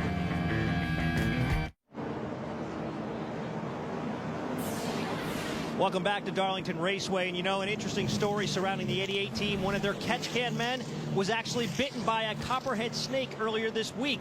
Well, it's symbolic of the way the 88 team's night has gone. They have been absolutely snake bitten. Several tire issues. This is the latest. After a spin, tire was flat spotted all the way through the cords. Just a few laps earlier, they cut a tire. This is the right rear tire that, as you can see, was sliced right through. 3 sets of tires tonight that went bad on Brad. I shouldn't say they went bad, but he did run over some things. The tires went down. His night has been spoiled. For more on tires, we go to the Craftsman Tech Center with Tim Brewer. Thanks, Mike. One of the greatest innovations that came around in a long time back in the 60s was the inner liner. When the tire's punctured, it comes down, but it actually comes down on the inner liner, and that gives the driver an opportunity to retain control. But still yet, you've got a valve on the outside area right here that keeps the outer tire inflated. You've got a valve right in this area right here, and that keeps the inner tire inflated. Jerry? Thanks, Tim. That's one of the great safety innovations over the years in NASCAR. The tire within a tire. So in the old days on super speedways, if you cut a tire, the car didn't dip down on the wheel and bite and begin to somersault end over end or side over side. You could actually roll back to pit road and safely change that tire. It also helps to keep from tearing the car up, too. You got a lot of suspension components that'll drag the racetrack if you don't have that inner liner in there to hold the car up. So it's definitely a safety feature that a lot of guys love. I'll tell you what, it really fooled me, because when I looked at that rear tire, it looked like it was still up on that 88 car, but it was flat. Okay, boys, here we go. 37 laps to go. You got to start racing the other cars a little bit from here. Oh, this is the caution breeds caution segment, man. This part right here of the race makes me really nervous, because these cats are trying to pick up some positions, and these restarts have been really tough all day. Not for Kyle Busch. Stretches it here again. Remember last week at Richmond in the late laps, Kyle Busch was a rocket on the restarts and just sailed by Carl Edwards and pulled away to win it. He's got a rookie behind him. And now what do you think the 16 car of Matt Kenseth is thinking? I got a teammate who's a rookie, but I got to get by him to get to Kyle. He's just going to race him like he's another car right now, because he has to go if he's going to catch this 18. I tell you what, on these restarts, these cats are flat flying. I mean, they're running through turn 3 and 4 right against that wall. And running virtually wide open through 1 and 2. Yeah, when you come through the gears, you can actually run wide open on that get-up lap, and they're doing that. Great battle for 6th position. Allgaier in the 12 car, the rookie in 6th. And behind him, Jeff Burton is 7th. Bliss is there. Has already gone by Burton to take that spot away. Kenny Wallace right there. He's the first guy lapped out. He's driving hard to get that lucky dog if the caution comes out. You see Brandon Gaughan running him down too. Dave? You know, part of the input that Justin Allgaier has given his crew chief is what the car is doing at the end of the run. It's getting tight, but crew chief Chad Walter wanted to know, is it staying there or is it getting tighter and tighter? And he goes, no, it pretty much just stays there once it gets to its tightest spot. I think, Andy, that might be a good thing. Yeah, it could be a good thing. At least it keeps you from getting in trouble anyway. And Allgaier's done a great job to stay out of trouble, sitting right there in that 6th spot, man. I'm telling you, he's doing a great job. For those that may have just joined our coverage, let's take a look at our Holiday Inn race summary. Kyle Busch is our leader. As we have just 33 laps to go, we have had 3 different leaders tonight. Kyle Busch has led 108 laps, Edwards 5, and Raines 1. The average speed, because of the 7 caution flags, is down. There are 18 cars on the lead lap. And we have run 23 laps under caution. 9 cars have headed to the garage area. And by the way, the 27 car of Jason Keller getting back on the lead lap, and that previous caution flag as our Aaron's Lucky Dog free pass winner. So a good road for Keller to maybe get a shot to get a good finish tonight. Yeah, he struggled back and done a good job. He has done a good job just to try to stay in contention. When they got that thing fixed, now he can make a march up through there and try to make some spots up. He's feeling good right now. But take a look at these two. They're racing hard. Joey Logano. Steven looks like he really runs him down on entry of the corner. Remember, he had that fender damage. Now he's got that fender pulled back out. It's a lot better handling car right now. Caution flag. Yellow's out. Yellow's out. The 09 car up in turn 4. And again, that's the rookie John West Townley having his issues, and that will bring caution out for the 8th time. You know, one thing that happens if you take your eyes off the ball here at this racetrack and start racing these other cars, this is what happens at the end. A lot of guys race the racetrack for a while. We had those long green flag runs. Now they're going to start racing this track. But that's this old lady right here. If you don't pay attention to her, she'll reach out there and grab you. So you're basically saying they're going to start racing each other instead of racing the track, and that's where the problem's going to start. And right there, you see he has a little problem, gets in the wall. Looks like he just got out of the groove up in the gray, and that thing went around on him. Let's ride with the rookie and saw what he saw as he goes into turn 3 and tries to come out of 4, but there is the wall. And another fame that Darlington strike for a rookie. Under caution at Darlington, the NASCAR Nationwide Series 200-miler tonight down to its concluding laps. 28 to go now. Kyle Busch leading. There's no surprise. But the young man in second would be a surprise. Eric Darnell in only his 3rd Nationwide Series start for Roush Fenway Racing. Doing a great job. Shannon, I think they're probably pretty proud of him down there. Well, you might be surprised, but I don't think Mike Kelly's surprised by this run. Tell me, what does this young driver have to do in order to get a victory here and pass that 18 car? I just got to continue doing what he's been doing all night. He's staying smart, keeping the car under, more race these guys at the end. I can't say enough about Eric Darnell and the Northern Tool 4 tonight, and the car the guys prepared for him today. But he knows what he's got ahead of him, and he knows it's going to be a tough challenge, but I think he's up for it for sure. All right, Alan, this is the team that went to victory lane with David Reagan behind the wheel just back at Talladega. A couple of races ago for that one. Darnell, a 26-year-old Illinois native, and he's been impressive tonight. He really has. I spent some time with him last night. He said, Brad, I've got to have a good showing here. This is the last time I'm going to be in this car for about a month. I want to leave a lasting impression here at Darlington, and he is doing that. Well, with the exception of Carl Edwards for about 5 laps early in the race, nobody's been able to do anything with Kyle Busch all night. He's been out in front for all but 6 laps in the event.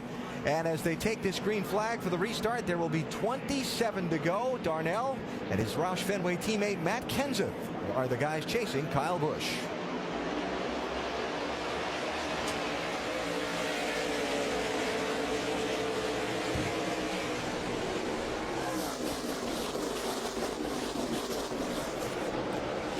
Kyle Busch has never won a NASCAR Nationwide Series race here in Darlington. Trying to get it done. He won the Cup race here last spring, becoming the youngest Cup winner at the age of 23 years and 8 days. Can he get a nationwide win here just a week after his 24th birthday? Putting a pounding on him so far. Matt Kenseth now starting to reel in that 6 car of Darnell, putting a little pressure on him right here. Hey, you really got to handle the Darnell, though. I mean, just like the crew chief said, he's doing a great job. And what about a guy that's hardly ever been here before running this good? But it really goes to show you how good that team really is. David Reagan did a good job, too, in that car. Speaking of team, look at these guys. They're all 3 teammates running 2nd, 3rd, and 4th. They're probably telling Kyle Busch, who's behind you? Say, all 3 of the Roush guys, and they want to get you, buddy, so you better step it up.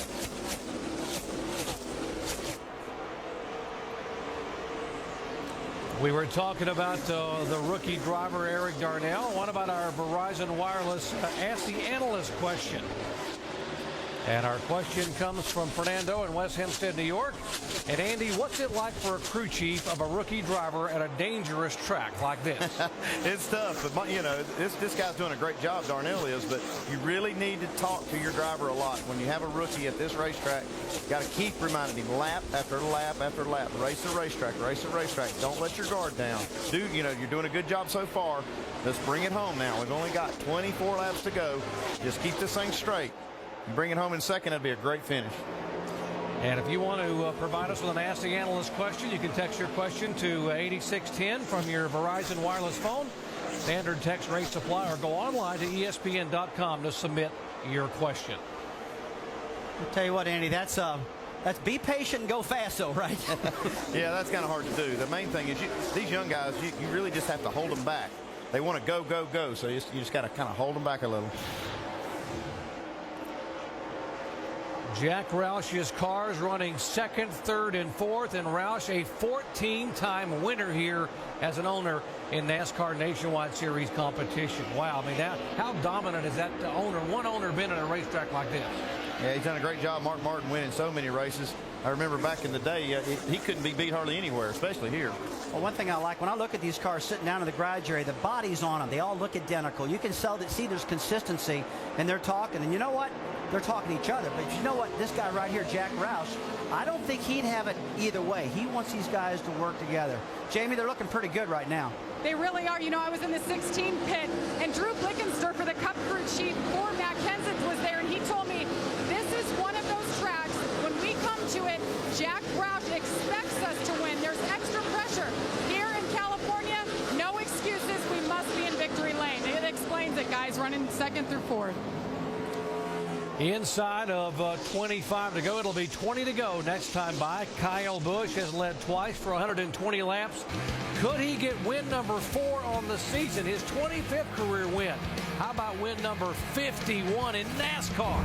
We're going to find out when we come back for the final laps at Darlington in just a moment. Just 15 laps remaining here in Darlington, South Carolina. Mother's Day weekend, and Kyle Busch is just putting a whipping on the field here, pulling away now by 1.1 seconds over impressive rookie Eric Darnell in second spot. Matt Kenseth is third, Leffler is fourth, and the guy that everyone thought might be have a factor tonight and be a potent force in this championship race, Carl Edwards, really struggling in that 60 car.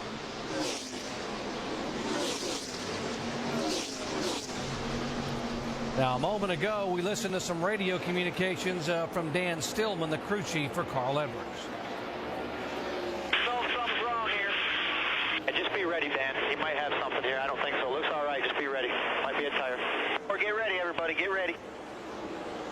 Yeah, something goofy went on there for a lap or two. Edwards lost some ground, but now it seems like the car's back up to speed. Right side of your screen now, Matt Kenseth has gone around his teammate Darnell and is setting his sights on Kyle Busch. And right now, Busch's margin is about a little over a second and a half. He's got 13 laps to get it done, and he's making some ground right here. It looks like Kenseth's got a good car in the long run. Yeah, we'll see this next time by. We'll take a look at our time and his scoring and see how fast he's really running. He's been working really hard on the back of Darnell to get around him. Now he's got around him. Let's see what we got. You also have lap traffic that's going to be a factor in the end of this race, and it's so hard to pass here. All but single file. So the leader catches this traffic at the wrong spot. It can really pay off for the guy running second. Oh, absolutely, because we talked earlier about momentum. If you can keep that momentum wound up, and if Kyle Busch has got to get out of the throttle to pass some cars, that's going to let Kenseth run him right down. Kyle now moving in on some other traffic, and Kenseth is just bearing down. Yeah, he's definitely bearing down. He beat Kyle Busch by almost 0.2 of a second the last lap. Yeah, he's got him in his gun sights right now, and that Ford is just flying right now for Kenseth. He knows he's running out of time. 11 to go. Kyle Busch knows he has to be flawless through this traffic because Kenseth is coming. Seventh place battle, the one car of Bliss and Ryan Newman. Hadn't heard much from Ryan. He's been running mostly in the top 10 tonight, now trying to charge up and maybe get a top 5 finish. They've been struggling just a little bit somewhere. It looks like the car's been running pretty good. What's going on down there, Dave? Well, Andy, it's been tight all night. That's been the handling condition they've been fighting, but he's pitted twice, and they lost spots on pit road both times. He fell back to as far as 12, so he's really passed a lot of guys, but then he lost some of those spots on pit road. Ryan Newman will drive the 5 car for Dale Earnhardt Jr. at Dover, one of the 6 events he will run there. He's driving for Kevin Harvick tonight. The same car, by the way, he finished second with at Talladega just a couple of weeks ago.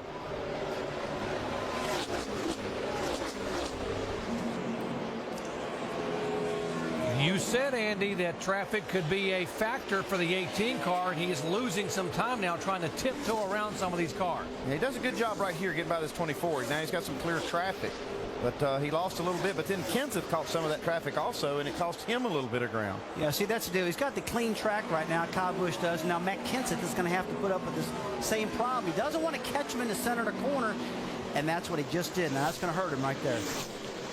The 2 teams this year that have won more than one race, the 18 car of Kyle Busch has won 3 times, and the 16 car has won twice with Greg Biffle. Now 3 wide.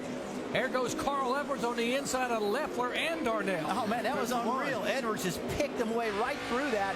But, guys, he knows there's only 7 laps to go, and he's going to run every lap like it's a qualifying lap. So does Leffler. He knows there's 7 laps to go. He's coming right back inside of Edwards.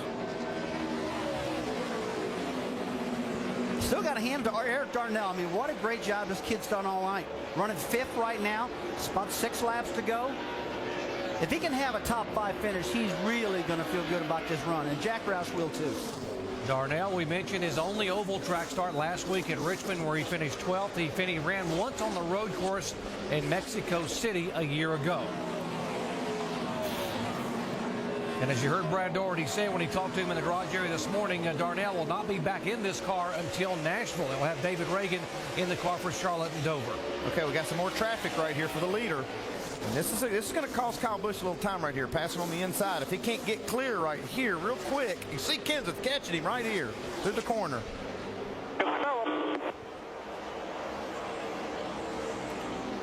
He said, I smell him. Yeah, he's going to be able to get right to him and touch him here in a second. Oh, look how fast he catches him on the entry of those corners. Got another lap car going to figure in right here off this corner. 81 car of Kevin Hamlin. Kyle Busch goes underneath him, and here comes Kenseth just digging now. 7 car lengths, making it 6. Kenseth's got to pass this lap car, and he's going to have to be aggressive. He gets it done. Running out of time, though. 4 laps to go last time by. Matt Kenseth, the 2-time winner at this racetrack. He is no slouch here at all. I see some more traffic ahead that's going to figure in before they get to the finish. And guys, he's outrunning them 3/10 a lap. Kenseth is last time by, even going through traffic, he's still catching them. Lots of traffic now coming ahead right in front of the 18 car over the next couple of laps. Yeah, this is definitely going to be trouble for Kyle Busch.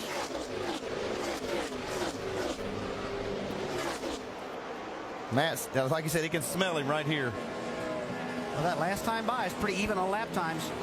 29.35 to 29.40, so awful close. Strange things happen in the final laps at Darlington. The track too tough to tame. On a full moon here with NASCAR Nationwide action. 2 to go. 2 laps to go. Kyle Busch is going, come on, 40 car, move up, get out of my way. This guy's catching me. Okay, the 40 car does give him room. Oh, we got a crash. No, Joe Nemechek into the inside wall. Right front fender tore off the 11 of Legacy. You called it, Doc. Crazy things happen at the end of this thing. And this will give us a green-white checkered, so that means we will have the 16 right on the bumper of the 18 and the run for the win. There's the 87 of Joe Nemechek with a hard hit. And how about these guys? Eddie Pardue talking to his driver. I'm not sure this wasn't a big break for Kenseth. I think he had a shot at him. Bud, looks okay. But these restarts, Kyle Busch has been just flawless on these restarts. We saw Kenseth get really aggressive in this race, though, Andy. I mean, this guy, he smells that 18. He wants to get him right now. There's no doubt about that. And you know, we've talked earlier about how good that 18 car is on restarts. He takes off and he passes these cats on the outside. He's got nobody to pass right now. And that 16 car does. You saw Jason Ratcliffe. He grew up in Sumter, South Carolina. Inside that wheel well of Legacy. Must have had that. He must have been the one that had the contact with Nemechek. Yeah, debris all over the racetrack. That's going to take some cleanup. Nemechek. Yeah, that's what's left of the front of the Chevy for Nemechek. Scott Speed gets into Legacy, which takes out Nemechek. And that's just, you just can feel the race end. You can see Scott Speed saw he could pick up a couple spots and got a little aggressive right there and took out 2 cars. Yeah, yes, this is a tough break for Joe, too, because he doesn't have sponsorship on that car, and he's trying to race all these Nationwide Series races out of his own pocket, you know, and he's doing a great job with his team, but didn't need this. Right front is flat. Boy, this is the second time that Legacy's had some problems, and this is not his fault, that's for sure. Let's check in with the leaders, crew chiefs down on the 16 pit. Jamie. Well, Doc, Eddie Pardue is getting word right now. He's hearing there's a right front flat on Kyle Busch. Is that what you guys are seeing? He definitely got, Matt's talking to me right now, but the City Financial is pretty good, but 18's got a right rear flat, so we're looking good here, so it'll be fun. The right rear, we're going to have to watch and find out what happens with the 18. The car's all good. We're going to wait and see what happens on this restart, Doc, and follow up with the 18. And guys, that right rear tire is down on Kyle Busch. And boy, what he's got to do now, Jerry, this is really key. The 16 car, Matt Kenseth, know that right rear is down. He knows he'll probably spin. Which way is he going to go, high or low? Well, Radcliffe's seen this also. He sees this there. He knows they got a flat tire. The only thing they can do right now is come down pit road. He's got to pit it. You're exactly right. They got to look at the big picture. They're trying to win a championship as well. They've come in here. If he tries to restart this race, he is going to crash that race car. And there are 18 cars on the lead lap. They got no choice. You're right, Andy. He's wiggling around, and I don't know why he's doing that, because it's not going to air that right rear tire back up, that's for sure. This is nothing but trouble. This is a great break for Kenseth, though. And Jack Roush standing by with Jamie. And he's listening to his driver right now. What do you think, Jack? Are you guys tasting a 15th victory here? Just paying attention here to what's going to go on. He's listening to Matt Kenseth, obviously reporting on what he saw on the 18. So we'll get back to him maybe in victory lane. He's listening. He's got his 3 cars out there, guys. We'll follow up after.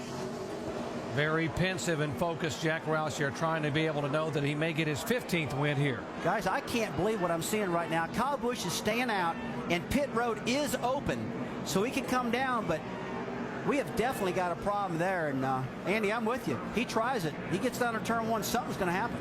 Remember, the championship a year ago was settled by just a 21-point margin between Clint Boyer and Carl Edwards. Carl said, I gave it away by finishing last at Darlington. One of the big problems here, too, guys, is going to be this restart. If he tries to restart this race, he's going to be in front of a lot of cars. See a ton of debris on this back straightaway right here. Gosh, the pace car running through it. This could very well be where Kyle Busch got this flat tire from. Dave? Yep, Kyle radioed his crew. He believes that's where he picked up the problem, and they want him to go by one more time, wishing, hoping that that right rear tire might be up. But the spotter told him, nope, we got a right rear flat. We're going to have to come down pit road, guys. Yep, no doubt about that, Dave. There's no way they can restart this race. If they do, they're going to cause a lot of problems for a lot of people. And he has dominated tonight. Led twice for 142 laps. Had never won here in a NASCAR nationwide race at Darlington. We see Kyle Busch get pretty upset if something goes wrong while he's leading late in the race. I got a feeling this guy is going to be he's not going to be happy about it. Really mad, I'll tell you. Nothing he can do about it. No pit crew problems, nothing. It's just racing. And you can see in Jason Ratcliffe's eyes, Jason is from Sumter, South Carolina. He wanted to win here at the home racetrack in front of all the fans and friends he grew up with.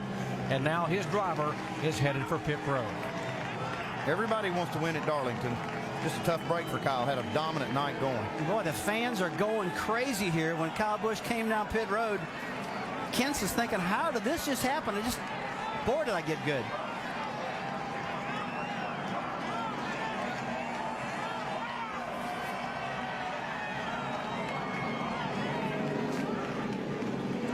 Fans on their feet commenting on the fact this car has been unbeatable, and now debris on the racetrack puts him in the pits with 3 laps to go.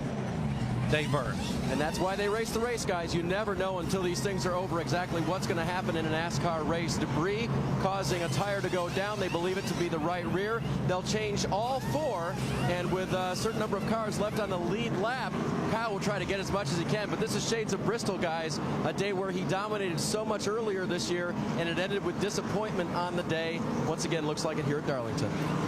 You know, Dave, it's not over till it's over. And Kenseth looks good right now, but he's got a really hungry guy right behind him in that Jason Leffler. Leffler dying to get back into victory lane. Hasn't won since July of 07 as they examine the tire for Kyle Busch's car. And also, by the way, Kyle Busch will restart by virtue of the single file restart. He'll be back in the 18th position. And with 2 laps to go, I wonder how aggressive Kyle will be. He's going to be very aggressive. Oh, my goodness. We need a camera on him and a camera on the leader, because this guy is going to be flying through the field. Well, it was 112 points a moment ago with Kyle leading. And now with Kyle having to come on pit road, it is down to 31 points. 1 tire, 1 piece of debris, and wow, what a big swing in the points lead there for Kyle. Tell you what, it's happened to the best. I remember when Dale Earnhardt Sr. was leading the Daytona 500 with 1 lap to go, and the tire went down. And Kyle Busch is probably thinking, you know what, it's happened to the best. Just wish it wouldn't happen to me. Yeah, really. He had a great night going. And what if you're Carl Edwards? What do you think? And you've had a car that's just had all kinds of issues, from radio problems to handling problems. You've been pretty much defenseless, and you've somehow gotten yourself in 3rd position, thinking you're going to lose a lot of points, and now you get somewhat of a break because the guy you're chasing has issues himself. It's still not over. He's got to get his car to the finish too. That's it's going to be a little tricky here on this restart. Well, you saw the 60 car have problems at Phoenix, Arizona this year, and Kyle Busch had a great run. Now it's just a reverse of that, so they both are going to have problems. Lights are off on the pace car, so they're trying to get it sorted out for the restart. Get all these lap cars in the right spot. Kyle Busch there is the last car on the lead lap. This is the 60th season for racing here at the track Too Tough to Tame, Darlington, South Carolina, on a full moon, Mother's Day weekend. And it's been a wild one here for the NASCAR Nationwide Series. Matt Kenseth trying to get his 1st win of the season, his 3rd win here at Darlington in the Nationwide Series. Tell you what, guys, this is going to be hard the green-white checkered run here to get all these cars back to the start-finish line with all this intensity and everybody all jacked up at this track with one groove, 8 foot wide, up against a wall. All right, here we go. Pace car pulling away. Leffler is hungry behind him in that Toyota. Can Kenseth hold on? How about Edwards back in third spot? The rookie Darnell. Allgaier, the rookie, in the top 5. Kenseth bring him down extremely slow. See him trying to stack up behind. Fans on their feet here at Darlington, South Carolina. They love the NASCAR racing here. Got a car in the wall. Behind you, Trouble, behind you. Yellow's out. Yellow's out. Yellow, that'll do it. That is Morgan for Matt Kenseth. Morgan Shepherd in the wall, and this race will be considered official. Get one attempt at a green-white checkered flag, and that was the attempt, and they will send the 16 car and Matt Kenseth to victory lane. Good job. We had a great car, so good job. To get up pit road, too, you just know how hard it is to pass. So anyway, great job. We had an awesome car. That last set of tires was really good, just like the first set. So great job. You know, you got to agree with him, Andy. I mean, this guy, he did win the race, and he had the best car too. At the end of the race, he was catching that 18 car. He did have the fastest car, so he can go home and sit in victory lane and go, I won the race. Yeah, I got a little lucky, but I was faster than him at the end. Nice congratulations from Jack Roush down there to Eddie Pardue, the crew chief. And what a great run for Jason Leffler here. Nice job. Take advantage of situations when you got them. We put you behind a little bit on pit road, but you did it, man. Awesome job, guys. They come down to the checkered flag under caution. They're in turn 3. You mentioned Leffler. This will be his 5th top 10 in a row, 7th top 10 in the last 8 races. And Leffler now beginning to move in. He's only 153 points back of Kyle Busch in 3rd place overall in the standings. Justin Allgaier will tie his career best finish of 5th. The rookie finishing 5th here at Darlington. Eric Darnell, his best ever finish of 4th. And across the start-finish line for the checkered flag for his 25th career win in this series, 5th all-time, Matt Kenseth. Well, let's go down and visit with Matt's crew chief, Eddie Pardue. Jamie. Eddie Pardue, talk about momentum. 3rd win this season already with 2 different drivers. Let's talk about the finish of that race. Where did he come from? All of a sudden, he turned up the wick. Well, the City Financial Ford Fusion was pretty good, but we lost a little bit in the pits today, and just clean air was so important. We just didn't have it today till at the end, and wish we could have raced the 18, but I'll take it like this. And he just crossed the checkered flag. We'll meet you in victory lane. Let's go over to Dave. Well, Jason Ratcliffe's driver led most of this race. How do you figure this one? Just very disappointing for sure. I hate it for these guys, the Z-Line team, or for Kyle. He drove a great race, like you said. But hey, that's part of this sport. One day you're on top, and it can humble you pretty quick. But very thankful for this race team. Very thankful for Kyle, Z-Line, Toyota, and we'll just regroup and go get them next week. I do want to say Happy Mother's Day to my mom, my wife, and all the mothers out there. Hope you have a blessed Mother's Day. We wish it could have been in victory lane for this team, guys. Remember, they bounced back from Bristol. They'll have to do it again from Darlington. And Dave, they told Matt you could do a burnout, but we are going to seal this motor and use it again. So I don't know. As a crew chief, he was okay on the engine, and once you tell a driver like Matt that, he's just going to take care of it and burn the tires a little bit. He can do that and not hurt the engine. So that was like a mini burnout. Yeah. Just a little something to get the fans excited. And ejection for Kyle Busch after just dominating the night. He had never won here in the Nationwide car. Thought he had it wrapped up, and suddenly a piece of debris, and it all goes away. He will be registered as finishing officially in 16th position. Kyle jumps in and moves away, and Carl Edwards, from communication issues to handling issues, he will be credited with a 3rd place finish. Eric Darnell there as well. And how about Jason Leffler finishing 2nd here tonight? Yeah, Doc, 5th straight top 10 for Jason Leffler in this 38 team. Got to ask you saw Kyle Busch had his problems. Did you think he had a shot at a win there? No. He was really fast, and right now, that's the only way we're going to beat him was when they have problems, I guess. Unfortunate. He's really on a roll. But the guys did great clips. Camry did a great job. Just got into Brad there at the start. I feel bad about that. I mean, we got together last week, but that certainly wasn't intentional. And just the way it went, we had a good race. So I'm pretty proud of these guys. I'm glad to drive in this race car. Yeah, you guys have really come out of the box strong this season. What's changed?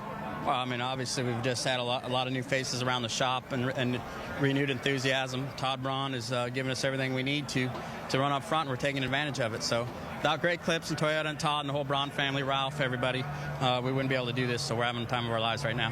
All right, congratulations. We'll let Jason Leffler catch his breath. Great finish for this 38. Doc? Second runner-up finish in 4 races for Jason Leffler. Well, Matt Kenseth, his 3rd win at Darlington, 15th all-time for Roush Fenway Racing.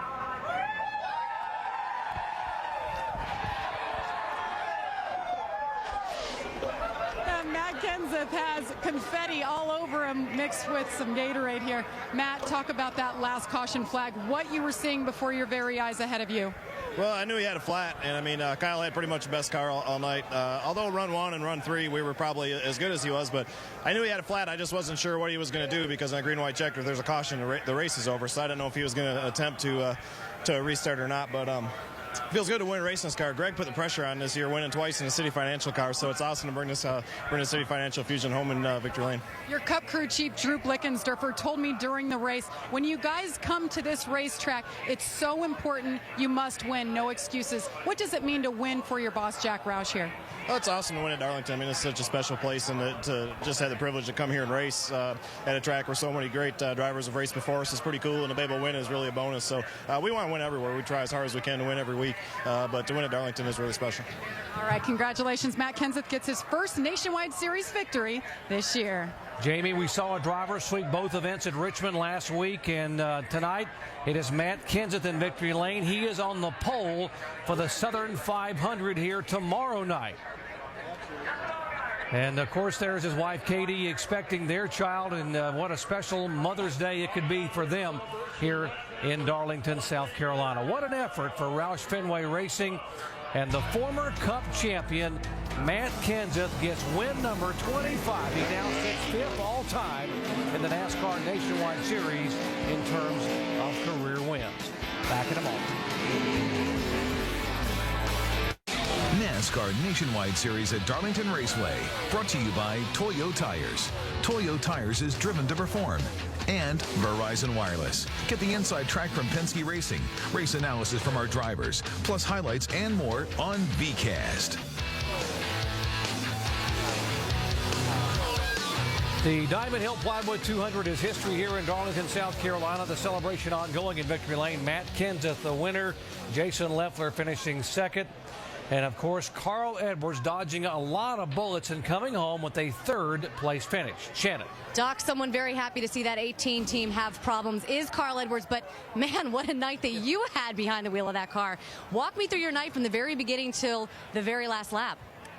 The first thing was the radio didn't work. So it's probably good for my guys. They didn't have to listen to me the whole time. And use hand signals. And the guys really did a good job. I mean, we're trying so hard to catch Kyle, and we're trying to do it on the racetrack. You know, that's just racing luck that he had there. I don't think we were going to finish in front of him unless he had that, but really proud of my guys. I got to thank Save a Lot Ford, Miracle Grow Liquid Feed. We're knocking on the door. We're doing what we've got to do, but we just can't get to Victory Lane just yet. So excited about how we're running.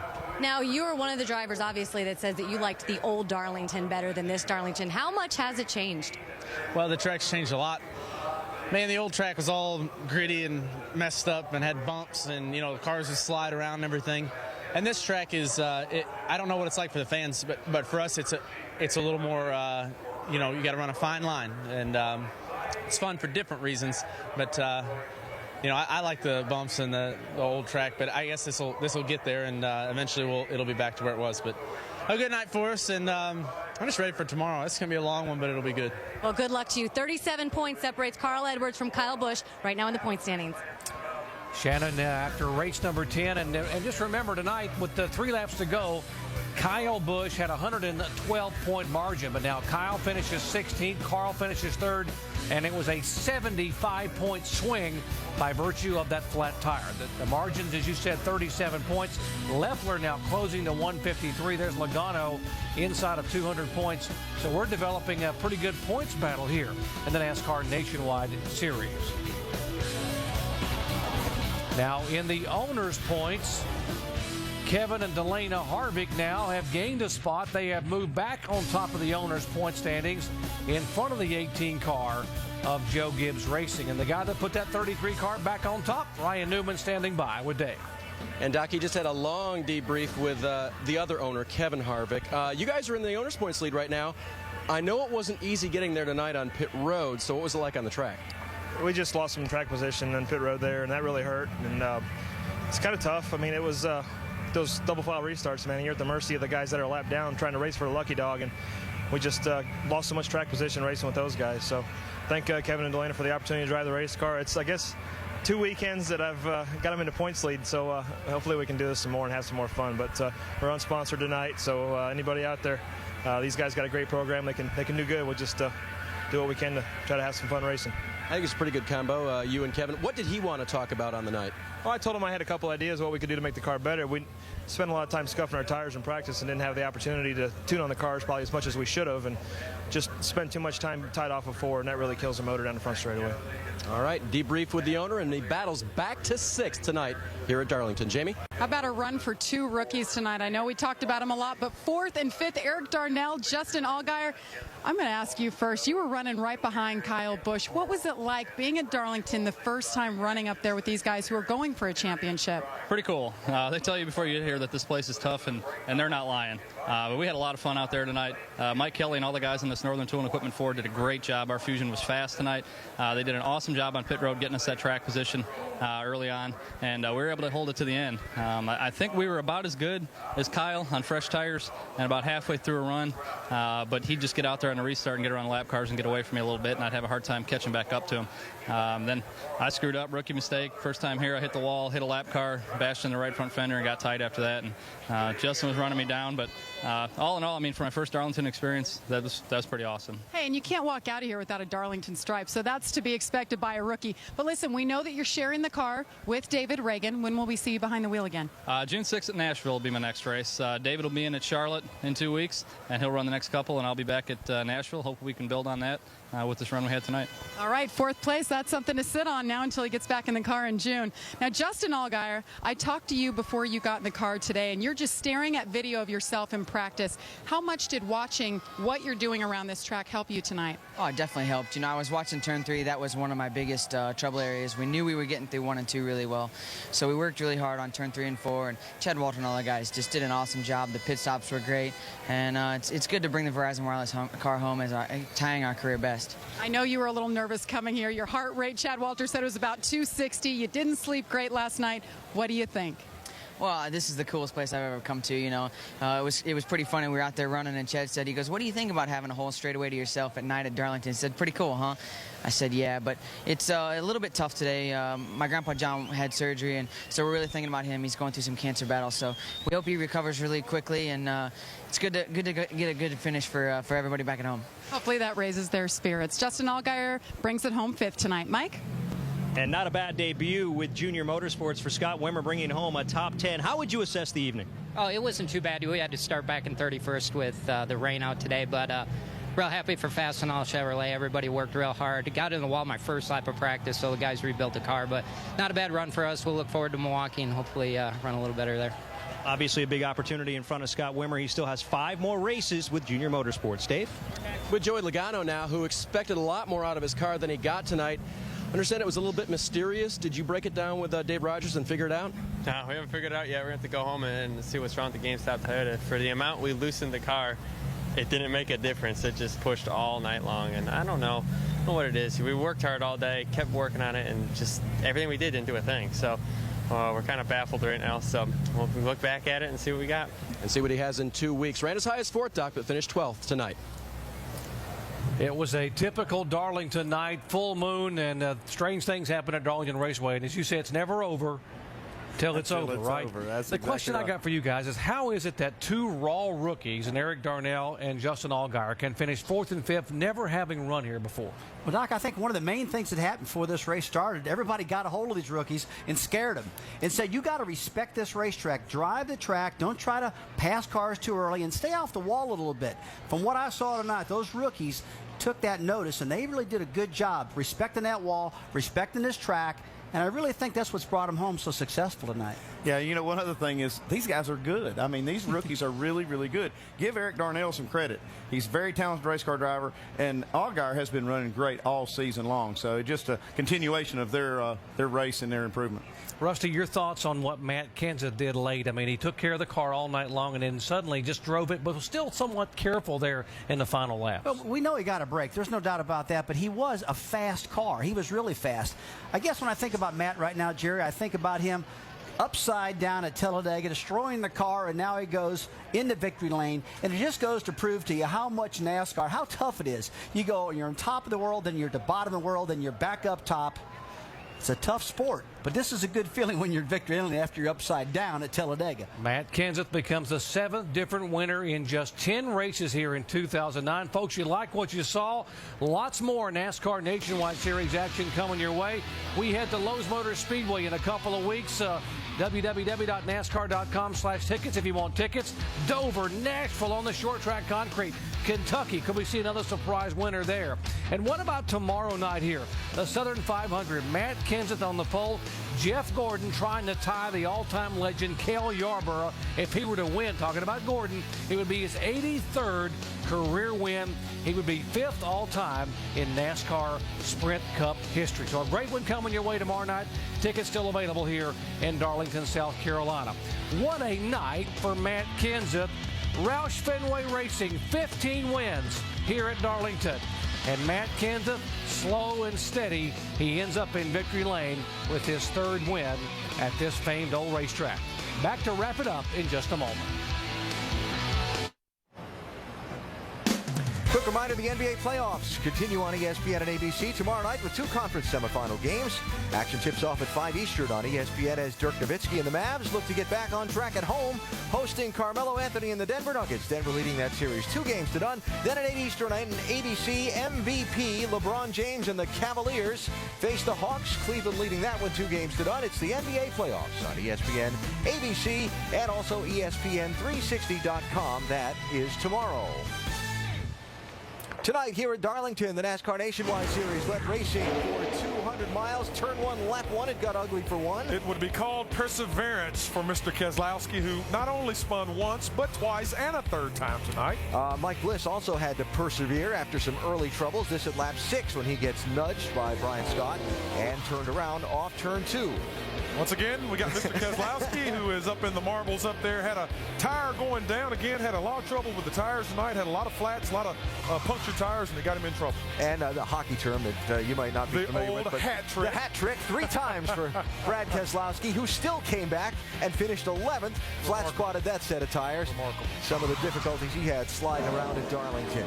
Now, this late incident with just a couple laps to go with Joe Nemechek and Scott Lagasse Jr. getting the worst of an incident started by Scott Speed in the 99, set up the leaders running through some debris on the racetrack and probably caused this. Boy, this is painful. Kyle Busch led 143 of 152 laps and had to yield that lead to Matt Kenseth due to a flat tire. So Kyle winds up finishing 16th. Then on the restart for the green-white checker, deep in the pack, Morgan Shepherd gets turned out of traffic into the wall. That brings the caution back out, and that's it. Race over. Matt Kenseth follows the pace car to the caution and checkered flags and then makes the trip to victory lane, celebrating the win on the night. So normally a hat trick's a good thing in a hockey game, Mike, but at a racetrack like tonight, not so good, huh? It's not the hat trick that Tony Eury Sr. was looking for, nor was Brad Keselowski. How would you describe this night? Well, I guess it all started this morning. We left a motel. Black cat run across the road in front of us when we was driving out of the motel, and I tried to convince everybody it had a white spot on it, but I guess it didn't. But it started off for the first lap. We didn't even get to the second corner. We got spun by the 38 car. I guess a payback from last week. And so we put tires on and fought our way back up through there and actually had a pretty good car. Got back up there and ended up getting a flat right rear tire. We came in, put tires on, went back out, and then we got into a wreck with the 11 car. So it's been an eventful night. We sure used all our tires we had for sure. Everything we got's got holes in them, and but it, you know, we finished, come home 11th. I guess that's a pretty good night at Darlington. Spent out 3 times. Still got a car, so I guess it's okay. Yeah, and they definitely salvaged the night. An 11th place spot, considering what they went through this evening, Alan. Not too bad. All right, Michael, thank you. So as the interviews and pictures continue in Victory Lane, we came on the air tonight talking about the tough old Darlington Raceway and the toll that it would take. 11 cars of the 43 starters failed to finish, and 10 cautions for 32 laps. And, of course, you mentioned Kyle Busch leading so much and winding up with a disappointing night. Well, racetrack did what we thought it was going to do, and a lot of the drivers did as well. And we expected Kyle Busch to be up front. We just didn't expect him not to be standing in Victory Lane. Nationwide Series has next weekend off. Our next broadcast Saturday night, May 23rd from Charlotte, 7 o'clock Eastern on ESPN2. And up next, Friday Night Fights, not in the infield here, presented by Just for Men Hair Color. Congratulations again to Matt Kenseth. This has been a presentation of ESPN, the worldwide leader in sports. So long from Darlington.